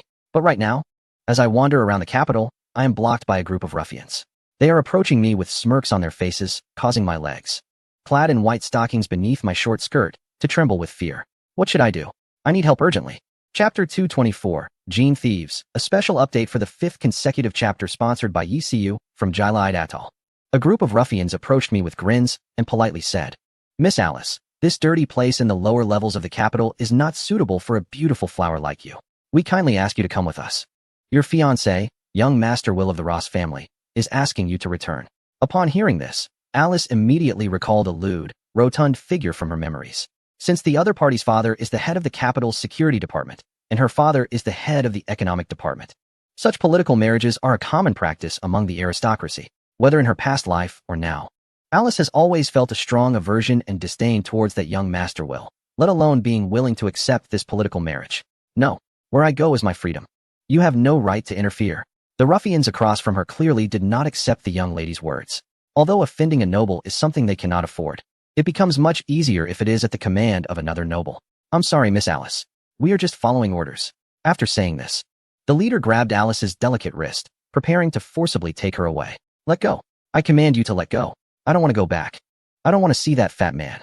Alice cried out desperately, struggling, but at that moment, she was just a beautiful young lady. How could she possibly break free from the strength of a burly man? Just as she was about to be dragged away, a figure suddenly dashed out from the darkness. Before the ruffians could react, they were hit with an unknown powder thrown at their faces, causing them to be unable to open their eyes. Taking advantage of their screams as they covered their faces, the figure quickly grabbed Alice's wrist and ran into a narrow alley. After several twists and turns, the two finally stopped, panting heavily. Looking back, she realized no one was chasing her, and she finally breathed a sigh of relief. "Thank you for saving me just now. My name is Alice. What's yours?" The young man in front of her looked to be around 20, with a frail build, pale skin, and a sickly appearance, marked by a long scar on his right cheek. "The name isn't important. I have my reasons for saving you. From your attire, you must be one of those upper-class individuals, right? If you feel grateful, could you help me get some medicine?" "Medicine?" Alice asked, surprised. "Yes, my father is ill, and the physician said the medicine that can save him is only available to the upper class. That shouldn't be too difficult," the young man replied. "But I have a request." Alice suddenly felt curious about him. Perhaps having him as her guide would make it easier for her to understand this city, especially the true situation of the lower classes. In the following days, the two frequently met and formed a partnership. The young man led Alice, who had sneaked out, to explore and learn about the customs of the lower classes. Meanwhile, Alice disguised herself, carrying upper-class medicines and some rare items to hand over to the young man. The more she learned, the more sympathy she felt for these lower-class people. At the same time, her resolve to become the planet's governor grew stronger. However, a looming problem was the approaching wedding date. Once she married that so-called master will, not to mention the disgust, she would definitely be far from the position of planet governor. Watching the massive factory continuously rumble, with workers bustling back and forth like ants, Alice couldn't help but sigh. She sat on a railing with the young man, her feet dangling. Sigh, maybe I will never be able to come down from the upper class again. Thank you so much for these past few months. What's wrong? Did something happen? After Alice shared her worries, the young man clenched his fists, as if gathering courage, and confessed, if you don't want to marry that person, I can take you to the lower levels. Alice turned around in shock. Suddenly realizing that the young man had feelings for her, she quickly interrupted. What are you thinking? Do you think escaping to the lower levels would keep others from finding us? Besides, boom. Before Alice could finish her sentence, an explosion erupted in the direction of the factory area. She then saw the crowd frantically fleeing, while behind them, a group of grotesque and monstrous humanoid creatures surged forth, slaughtering them. What is happening? The young man looked bewildered, clearly having never witnessed such a thing in his life. Alice's eyes widened in fear. Having been in this world for nearly half a year, the tranquil and comfortable life had almost made her forget that this was actually the brutal universe of Warhammer 40k. And the factory area below, from the shadows of the buildings, was crawling with gene stealers of the Tyranid swarm. The Genestealer is a type of unit from the Tyranid race in Warhammer 40k. They possess high intelligence, rapid reflexes, and claws capable of slicing through heavy armor within seconds. Their mission is to create hybrid offspring with other species, thereby infiltrating and silently developing within their societies. They scout for planets worth invading before the arrival of the Hive fleet and cause destruction and chaos during the swarm's attacks. Genestealers have spread to countless worlds, riding the transportation networks of various species across the universe. They lurk in the shadows of city sewers or within cargo containers and merchant ships, waiting for the right moment to expand their influence. The most notable feature of Genestealers is their ability to inject Tyranid genetic material into other organisms, turning them into hybrid biological slaves. In the human world and across other planets, there are many cults secretly cultivated by Genestealers. They go through 6 generations from their primal form to a new cycle, including the Patriarch, P1 Infected, F1, F2, F3, F4, and Pureblood F5. Among them, P1 Infected are still controlled humans, while P1 and F4 retain fully human appearances, and from F1 to F4, they gradually become more human-like. F5 exhibits signs of atavism. If a hive becomes aware of Genestealers, it is likely that the lower levels have already fallen. Billions could be infected and turned into horrific creatures, wreaking havoc and destruction. The densely populated and dark lower levels of the hive are their ideal breeding ground. With this thought, Alice immediately grabbed the young man beside her and ran. Hurry, come with me to the docks. This hive is doomed. As they ran, the young man asked in confusion, what are those? Are they enemies of the Emperor? Enemies of the Emperor? Maybe, but if we get caught by them, we'll definitely be killed. The situation is about to spiral out of control. Escaping is our only choice. Unless we can call for the fleet and quickly drop down some reinforcements, that would be the safest option. Reinforcements? Alice, are you talking about the Emperor's angels? Alice smiled mischievously. Who cares if they're angels? If they can rescue us in time, I'd even call them daddy. Haha, you unfaithful one, how cute. Alice, get lost. Who is calling? Why is it not Terra? A flash of light appeared as the Lightbringer fleet successfully descended into the Warhammer 40k universe. They had intended to deliver their opening remarks in front of the Emperor and make a good impression. However, upon seeing the planet before them, it was clear that it was not Terra. This realization left Chong Wei's words stuck in his throat. Where are we now? Quickly start gathering information. Chapter 225, Distress Signal Commander. We have detected a vast range of psychic fluctuations, distorting the space around us for light years. This high-penetration psychic force is even capable of preventing some information from being sent and received. What is going on? Chong Wei immediately turned to Mathiona with a serious expression. Soon, a staff officer reported, Commander, we have detected a large group of void shadows approaching us. Based on intelligence analysis, it is highly likely that they are a Tyranid swarm fleet, with a life count of 15 billion. They possess a significant number of biological warships and tyrants. The Tyrant, a type of large aerial unit in the Tyranid swarm fleet, resembles a tyrant and is a powerful biological weapon capable of dominating both aerial and vacuum combat environments. Their arsenal includes saliva cannons, tentacle missiles, scythe wings, tail spikes, and explosive stings. They are numerous and varied, making it difficult for even an ace pilot from the Empire to win in a one-on-one scenario. In the Battle of St. Melius Arias, a single tyrant could typically defeat several Valkyries, making them one of the formidable opponents of the human empire. However, such strength is evidently insufficient against the current fleet of the Luminary, which has undergone significant development over the past year, aided by the Changwei system. The fleet has expanded to a scale of 100,000 ships. Among them, there are 35 main super battleships, including 5 Level 6 Civilization battleships and 14 Level 5 Civilization battleships, plus a flagship, the Hesperian, upgraded to Level 5. The remaining ships are all updated Level 4 Civilization battleships. Moreover, the Luminary fleet has acquired 56 upgrades in Level 5 Civilization technology, elevating its overall strength to a new height.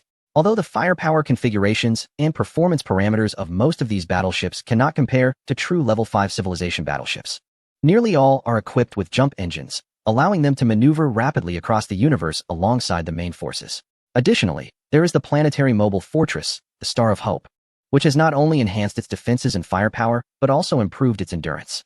Its superweapon output serves as a terrifying deterrent, making it highly suitable for siege warfare and prolonged attrition battles. Thus, it is not just a matter of engaging in direct confrontation. If the Luminary fleet wishes, it could easily outmaneuver and eliminate the enemy.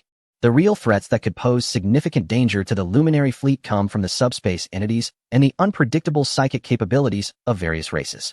Knowing that he was entering a universe akin to Warhammer 40k, Changwei had made ample preparations in advance. Not only had he distributed information on the general strength and unit types of each race, but various countermeasures had also been researched and developed. In summary, it was a matter of technological dominance combined with an information advantage. Changwei glanced at the control panel, observing the void shadows steadily approaching his fleet, his expression calm and unperturbed. After all, he had experienced larger battles and cosmic-scale wars in the Star Wars universe and had commanded them without panic. He then issued the order, "All units, heed my command. Form a crane wing formation and fire 3 rounds at range to deplete the enemy's living forces. Then, send the First Legion of Fury to finish them off." The Swarm fleet is equivalent to the level of a 4th-level Civilization fleet. If it weren't for training the space combat capabilities of the Fury First Legion, the commander would have directly deployed the Spear of Dimension, and the opposing fleet might have collapsed.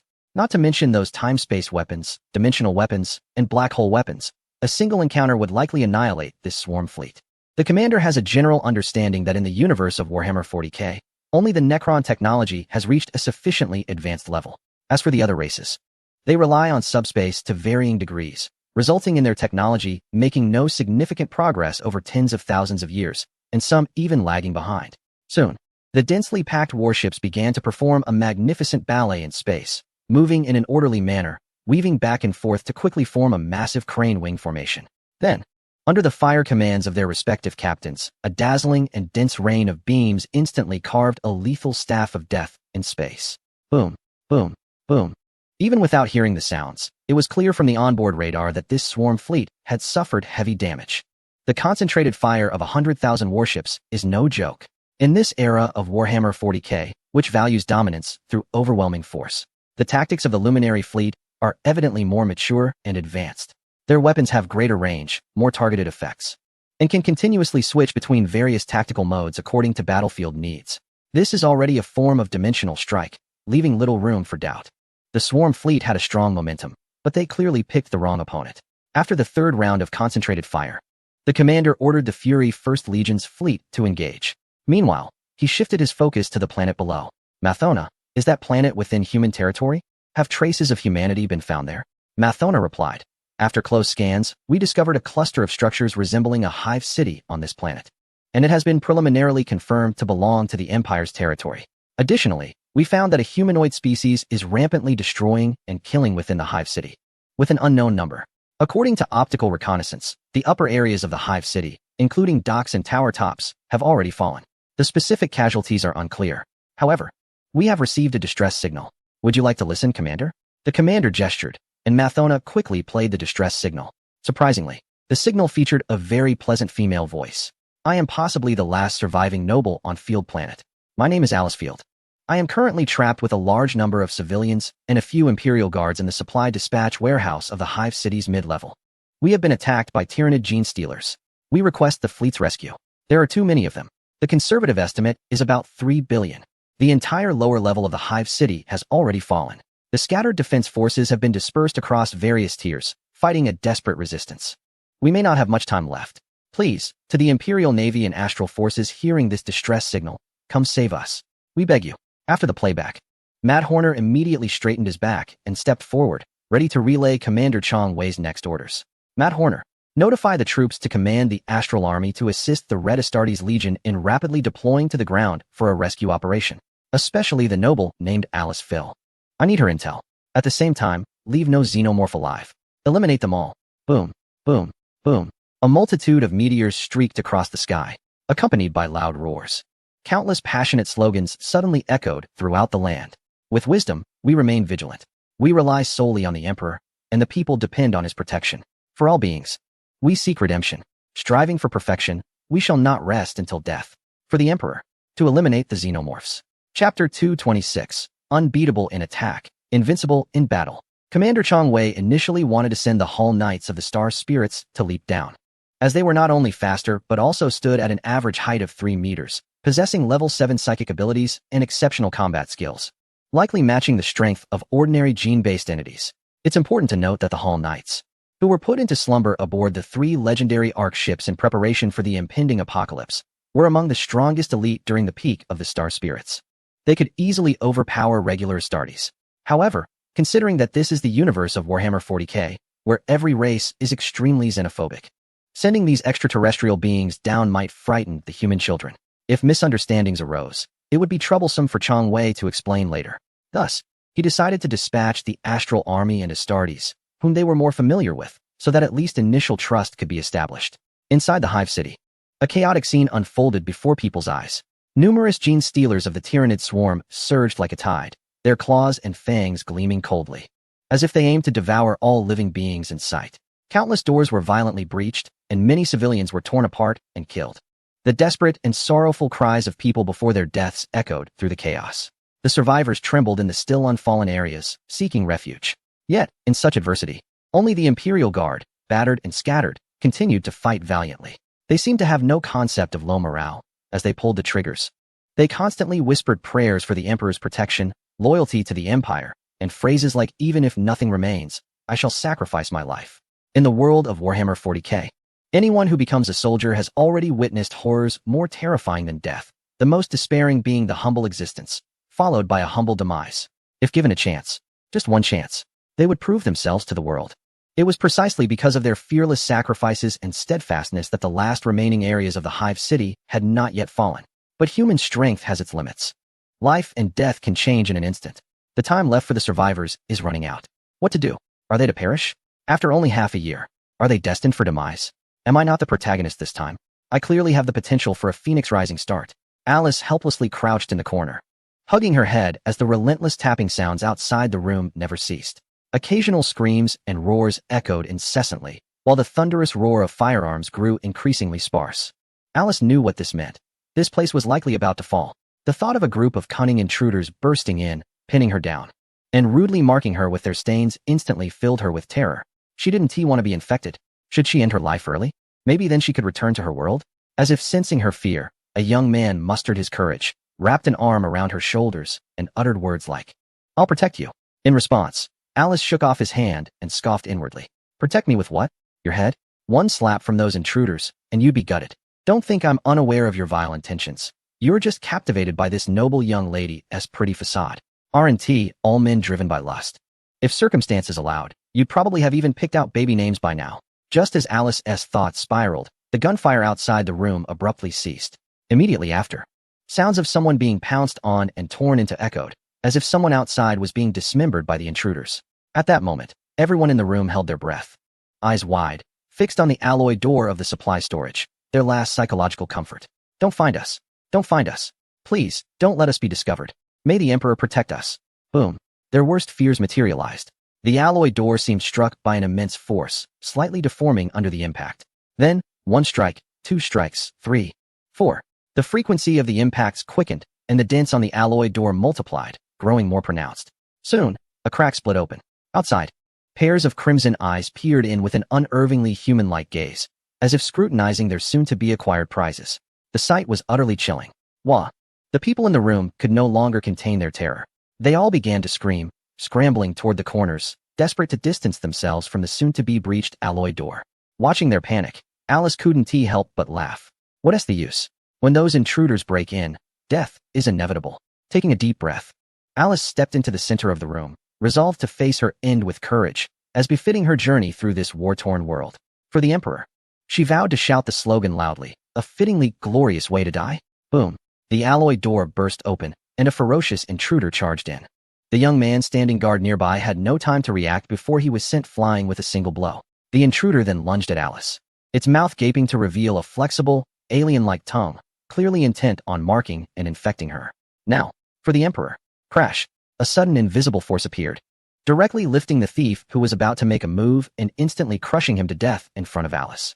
Alice looked at this scene in disbelief and immediately exclaimed, "What the heck? Is the Emperor manifesting? Huh, why isn't there any golden light on me?" There was no time for her to think further when a barrage of gunfire and the sound of blades cutting into flesh came from outside the room. What is going on? She saw the thieves at the door being hit by heavy fire, their bodies exploding. Some thieves attempted to retreat strategically, only to be lifted into the air by some unseen force, either crushed to death or finished off by gunfire. What is that? Alice saw a towering figure, 3 meters tall, clad in bright red power armor, wielding a monomolecular scythe in one hand and an inertia hammer in the other. This figure was cutting through the thieves like a hot knife through butter, advancing towards her without anyone able to stop it. No way. Did I see that right? Is that a genetic original body? Following him was a group of imposing red Astartes, standing in formation. Their armor shone with metallic brilliance, resembling a wall of steel, moving in perfect unison. They were firing explosive weapons while seemingly using one hand to cast spells, immobilizing the fleeing thieves. The thieves, realizing the danger, immediately called for reinforcements. Soon, a massive wave of thieves surged in from all directions, with the sound of war drums echoing. The battlefield resonated with a passionate BGM. Invincible in battle, unconquerable in attack, advance with purpose, retreat with security. The Fire Legion, draw your weapons. Roar. Rows of scythes and hammers were drawn simultaneously, witnessing an overwhelming battle spirit. Kill. Both sides immediately engaged in an intense clash, a separation of blood and flesh. A high song of life and death. The red armored figures wielded their scythes and hammers, staining the ground with blood. The enemy's cries were completely wiped out, and the thunderous roar shook the heavens. Alice was so excited by this fervent scene that she almost lost control.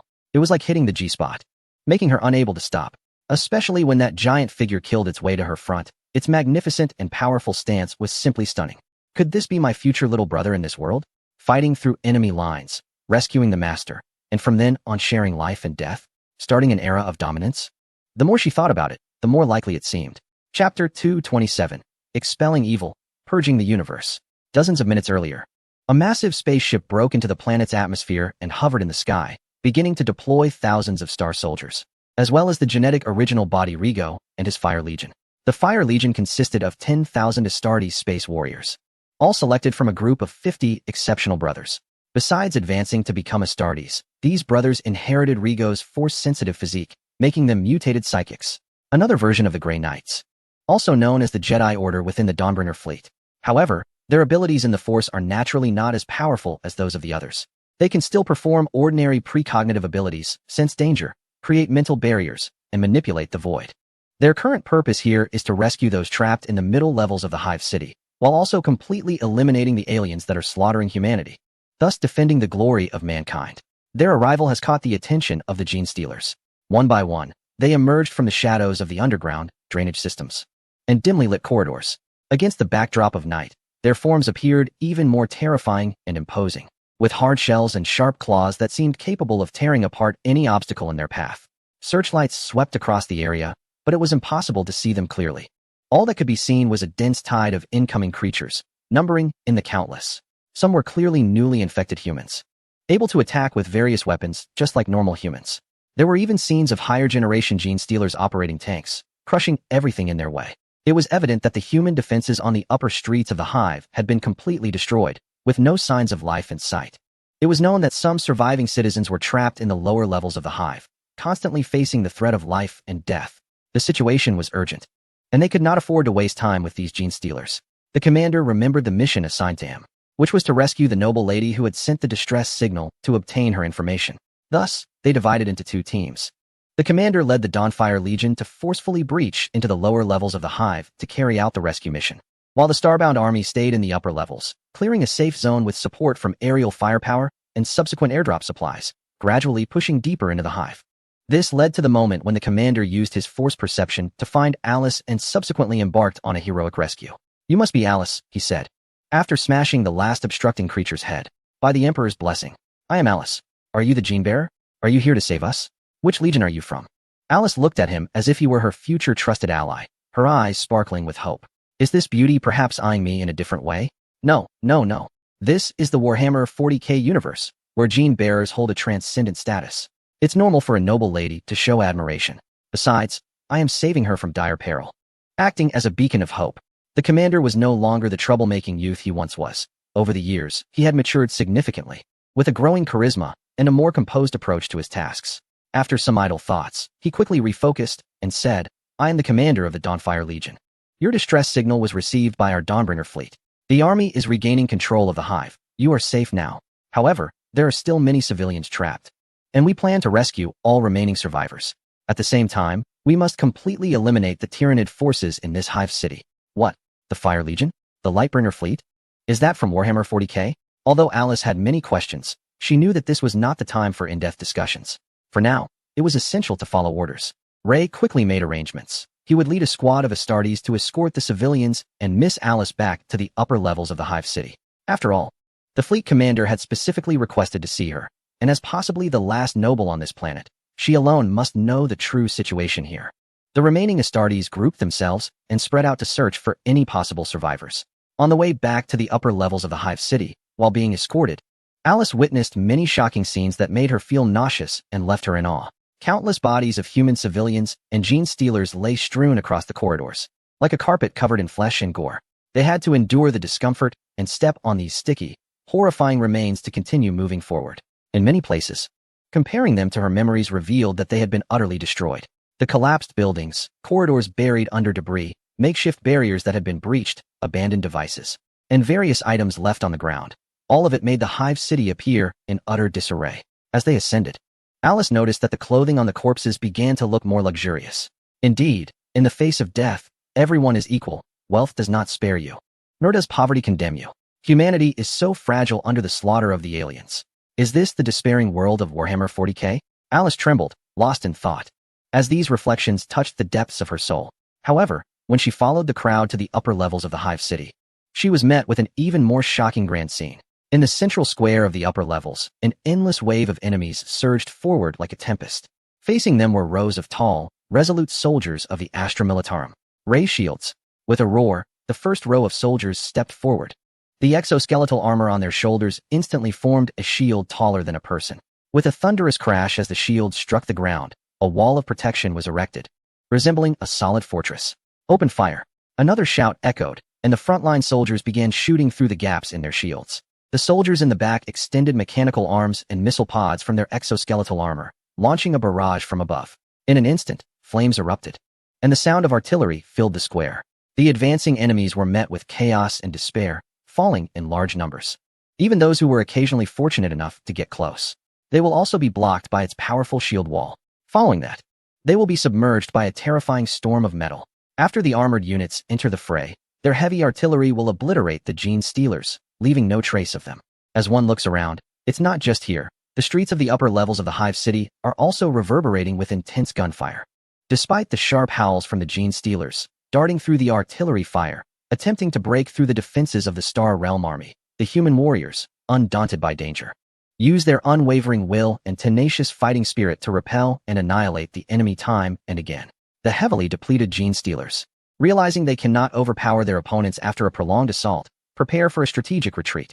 In the midst of this turnaround, the Star Realm army launches a fierce counterattack. For the Emperor, for glory, we vow to defend to the death. No matter how brutal the enemy is, we fearlessly charge forward. Our will is as solid as rock, and our hearts burn with endless fury. Soldiers, charge forward. Roar. At the commander's shout, the surrounding soldiers immediately erupt into a unified roar. Eliminate the evil, cleanse the universe. With the blade of justice, blood debts will be repaid. Kill. Various combat techniques and maneuvers learned from the StarCraft brothers, such as weapon tossing, dirty tactics, and maneuvering, have been mastered by them. With their close coordination, mutual cover, and overwhelming firepower and tactics, the vast numbers of gene stealers are being eliminated wave after wave on the battlefield. Soon, the Star Realm army's powerful strength causes the enemy to collapse and scatter in retreat. Alice watches as the upper levels of the Hive City are completely liberated, and the skies of the city erupt with cheers from the human soldiers. It won't be long before the entire battle in the Hive City concludes. The flag of victory is destined to fly in the wind. Is this really the Star Realm army I remember? They are so powerful. Alice couldn't help but think. Chapter 228. Target, Terra? Look, those are the Emperor's angels. My goodness, I've never seen so many Astartes. Is this number normal? Also, the equipment of the Star Realm army is so advanced. Even someone like me who has spent half a lifetime in weapon assembly workshops has never seen such advanced gear. This must be a legion of a prominent figure. Otherwise, it wouldn't be so elite. Thank the Emperor. If they hadn't arrived in time to rescue us, we might all have perished. Praise the Emperor. The rescued survivors number over 10 million and are currently being temporarily settled in the upper levels of the Hive City. Meanwhile, within the Hive City, the Star Realm Army and the Firebrand Legion are conducting a final sweep. It is believed that soon, the hiding gene stealers will be completely eradicated. In space, the fleet of the First Legion is also annihilating the remnants of the Swarm fleet. In summary, it is a decisive victory without suspense. At this moment, Alice feels anxious as she is aboard a transport aircraft heading towards the Hubrian. At the moment the transport aircraft flew out of the atmosphere, she was deeply shocked by the scene before her. Tens of thousands of cosmic warships were densely packed in the starry sky, twinkling with the brilliant glow of their engines. Like a magnificent and spectacular painting unfolding before her eyes. Each warship maintained a neat formation, combining in a modular array to form an even larger military formation. Some modular arrays were responsible for patrolling the outer perimeter, while others stood tall in the inner ring. There were also some modular arrays stationed in the core area of the fleet, never leaving their posts. Every command and evasive maneuver was interconnected. A slight mistake could lead to friction or collision with other ships. However, after watching for so long from the porthole, Alice saw a well-organized and disciplined elite force. Moreover, the designs of most ships did not resemble the style of the human empire from the Warhammer 40k universe at all. Although she had little prior knowledge of science fiction, she could still discern this difference as a being from the cloud. At the same time, she increasingly felt that things were not simple. First, there were the unknown genetic entities and the Astartes Legion, then the over-equipped and powerful Astral Army, and now such a formidable and grand cosmic fleet. Something felt off. According to her previous memories, Field Planet should be a world relatively far from the Imperial capital. Apart from the Imperial tax officials who came to collect taxes every few years, only sporadic cargo ships would visit this place. Given this, how could such a massive fleet arrive in time for rescue? It was simply too strange. And most importantly, the leader of this fleet was not the genetic entity who wanted to see her, but someone else. With such anxious feelings, Alice's white silk-clad legs under her short skirt rubbed together, showing her unease. However, before an adventurer has been through a beating, they often have a near-pathological mindset. Everything revolves around me. Therefore, this meeting with that important figure might be an opportunity to completely change her destiny. Soon, Alice was brought in. First, a pair of female soldiers conducted a detailed search to confirm she was not carrying any weapons, then led her through layers of guards to an office. Knock, knock, knock. Commander, Miss Alice has arrived. Please come in. Chong Wei sat upright with his arms crossed. Tuasu and Palpatine stood on either side, maintaining a 5-meter safety distance from Alice. The saying goes, first look at the legs, and if your legs can't stand straight, how can I look at you favorably? Those legs are very fair, delicate, and slender. Ahem. A few intentional coughs from Palpatine instantly snapped Chong Wei back to attention. Chong Wei calmly raised his gaze, eventually stopping at the other person's chest. The saying goes, if the chest is not broad, how can one bring peace to the world? If the bosom is not ample, how can one gather people's hearts? Judging a person's broad-mindedness at a glance is not a bad method. Don't misunderstand. Chong Wei is merely curious about the human nobles in the Warhammer 40k universe. According to his understanding, it is generally impossible for nobles to venture into the lower levels of the Hive City. Yet, the noble lady before him is surrounded by a large number of commoners. Although trapped in the middle levels, she shines like dawn, using her personal communication device to send out a distress signal. Her character must belong to the type that does not forget her roots, right? Forget it. Although her heroic and strong demeanor hits his XP, he is not a lecherous person. He should first inquire about the information he wants to know. Chong Wei maintained a commanding presence as he surveyed the blonde-haired, blue-eyed Alice and said, "There is no need to be formal. No need to be afraid. I am the highest commander of this fleet, General Chong Wei. As fellow humans, it is our duty to rescue our compatriots. We have answered the Emperor's call and arrived in this world, but for some reason, we have lost our way. Therefore, as a noble, do you know the location of the sacred Terra? If you do, please inform us. We urgently need to go there to meet the Emperor." Alice's heart raced, and her gaze towards Chang Wei began to fill with inexplicable excitement. From his earlier words, it seemed she might have encountered a fellow countryman from legends. Moreover, with such a powerful army backing him, if she could get close to him, her future safety would be guaranteed. And perhaps he could even take her away from this dangerous universe. But how could she get close to him? Should she introduce herself? Is her identity as a fellow countryman enough, given that they are not related? But aside from that, what other advantages does she have? Alice looked at herself and suddenly had a thought, her mind racing with wild ideas. Beside her, Palpatine seemed to have caught on to her thoughts. Suppressing a chuckle as he leaned closer to Chang Wei and whispered, "That person is a traveler." "Oh, that's quite rare," Chang Wei replied, surprised. "And she wants to climb into your bed and develop a deep bond with you." "Such good fortune?" Chang Wei's eyes sparkled. However, she was originally a man. Chang Wei's expression immediately froze. After the hive city of Field was thoroughly cleared inside and out, the commoners were properly settled. Chang Wei also successfully obtained the cosmic coordinates of Sacred Terra. Now, all units, input the star domain coordinates. Target, Terra. Initiate warp. Emperor, we are coming. Chapter 229. Keeping a backup plan. Warping through the warp is the most common method of faster-than-light travel in the Warhammer 40k universe.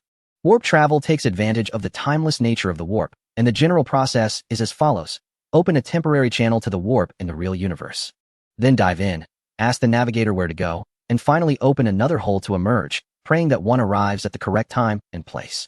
Despite the protection of a device known as the Geller field, the safety of passengers during hyperspace travel is hardly more secure than clinging to the outside of a train. One can only pray that they reach their destination before being attacked by strange entities. Unfortunately, other races seem to avoid the hazardous hyperspace route for faster-than-light travel. For instance, the Space Undead possess advanced, truly effective jump technology. The Tyranids can use gravitational wells to slingshot themselves past light speed. The Eldari have a stable tunneling system known as webways. And although the Greenskins also travel through hyperspace, they seem to enjoy it. In contrast, the previous territory of the Tau was so small that there was no demand for faster-than-light travel at all. In simple terms, hyperspace resembles an unfathomable ocean filled with terrifying man-eating fish. Human hyperspace travel is akin to drifting in a tightly protected submarine. The Eldari's webway is like a deep-sea tunnel. The Space Undead's technology is comparable to flying above the ocean's surface, while the Greenskins excitedly paddle along on makeshift rafts, ready to jump in and tackle the fish. Whack. There's a fight to be had. How fun. In any case, hyperspace travel is not a favorable option, especially with the presence of hyperspace storms that can disrupt spatial positioning, causing navigators to misjudge where the ship should exit. One might end up drifting hundreds of years off course, arriving to find the situation has changed drastically. Wasn't that the case with Gil Lyman, who arrived late? Thus, the Lightbringer fleet would never resort to hyperspace travel. However, when the advance force of 3,000 warships, under Chang Wei's command, successfully input the star system coordinates and completed their jump, the communications revealed that they had not arrived at Terra, nor the solar system, but rather in the Alpha Centauri system, 42 light-years away, a system with 3 stars. Chang Wei turned to Alice beside him, seemingly seeking an explanation. Alice, in a panic, replied, "I truly don't know. The coordinates I provided were taken from memory, based on classical historical records. Perhaps they were not recorded accurately at that time? It's crucial to understand that inputting incorrect star system coordinates is extremely dangerous. If one is not careful, they could end up plunging straight into a star or a black hole, resulting in severe interstellar travel accidents." Chang Wei stared at her seriously for a few seconds, but ultimately let it go. Well, it wasn't too far off after all. At a distance of 42 light-years, they would likely reach Terra soon. As for accommodating you, the Traveler, that is certainly possible. However, since this is our first encounter with a Traveler, we are uncertain if there may be any risks or hidden dangers, so please cooperate with our scientists for a thorough examination, especially regarding your brain and soul. This is also for your own responsibility. I will arrange a luxurious room for you on the Titanic, and once we arrive at Terra, we can discuss whether you wish to stay there or return with us to the original world. Of course, I cannot guarantee that my original world is the same as your hometown before your journey. After all, there are countless similar Earths across the multiverse. Even the Terra we wish to reach is actually another Earth. Alice immediately nodded eagerly, saying, "It's fine, as long as the big boss provides for me. If there's anything I can help with, just let me know. I used to be a streamer, so I might be able to assist with promotion, sales, or even some media work. Look at this. Isn't she just a pretty face? She might not even have any extraordinary talent. Out of goodwill. It's fine to keep her around, but to use her casually? Are we supposed to have her act as a suggestive streamer? Cosplaying as various characters and dancing in front of the camera to entice those who are eager to spend? Back to the main topic. Since the Hope Star does not have jump technology, Changwei decided to conduct a collective superluminal jump based on the cosmic coordinates just sent back by the advance team, moving along with the main fleet for added safety. According to calculations, the time for the main fleet to make the superluminal jump to the destination would only take about 12 hours, which Changwei found acceptable. Since it was confirmed that the other side was very close to the solar system and posed no danger, they could begin. Changwei sat on the bridge, opened the highest command channel for the entire fleet, and calmly issued the order. Main fleet, adjust direction, bow forward, confirm star domain coordinates, clear the path. Start superluminal jump in 5 seconds. 5, 4, 3, 2, 1. Boom. Boom, boom, boom, boom, boom. Like thunder crashing, the rear engines of the warships erupted in dazzling light. In the next moment, they all transformed into streaks of light and vanished from their original positions. Looking out the porthole, which had turned into a spectrum of light and shadow,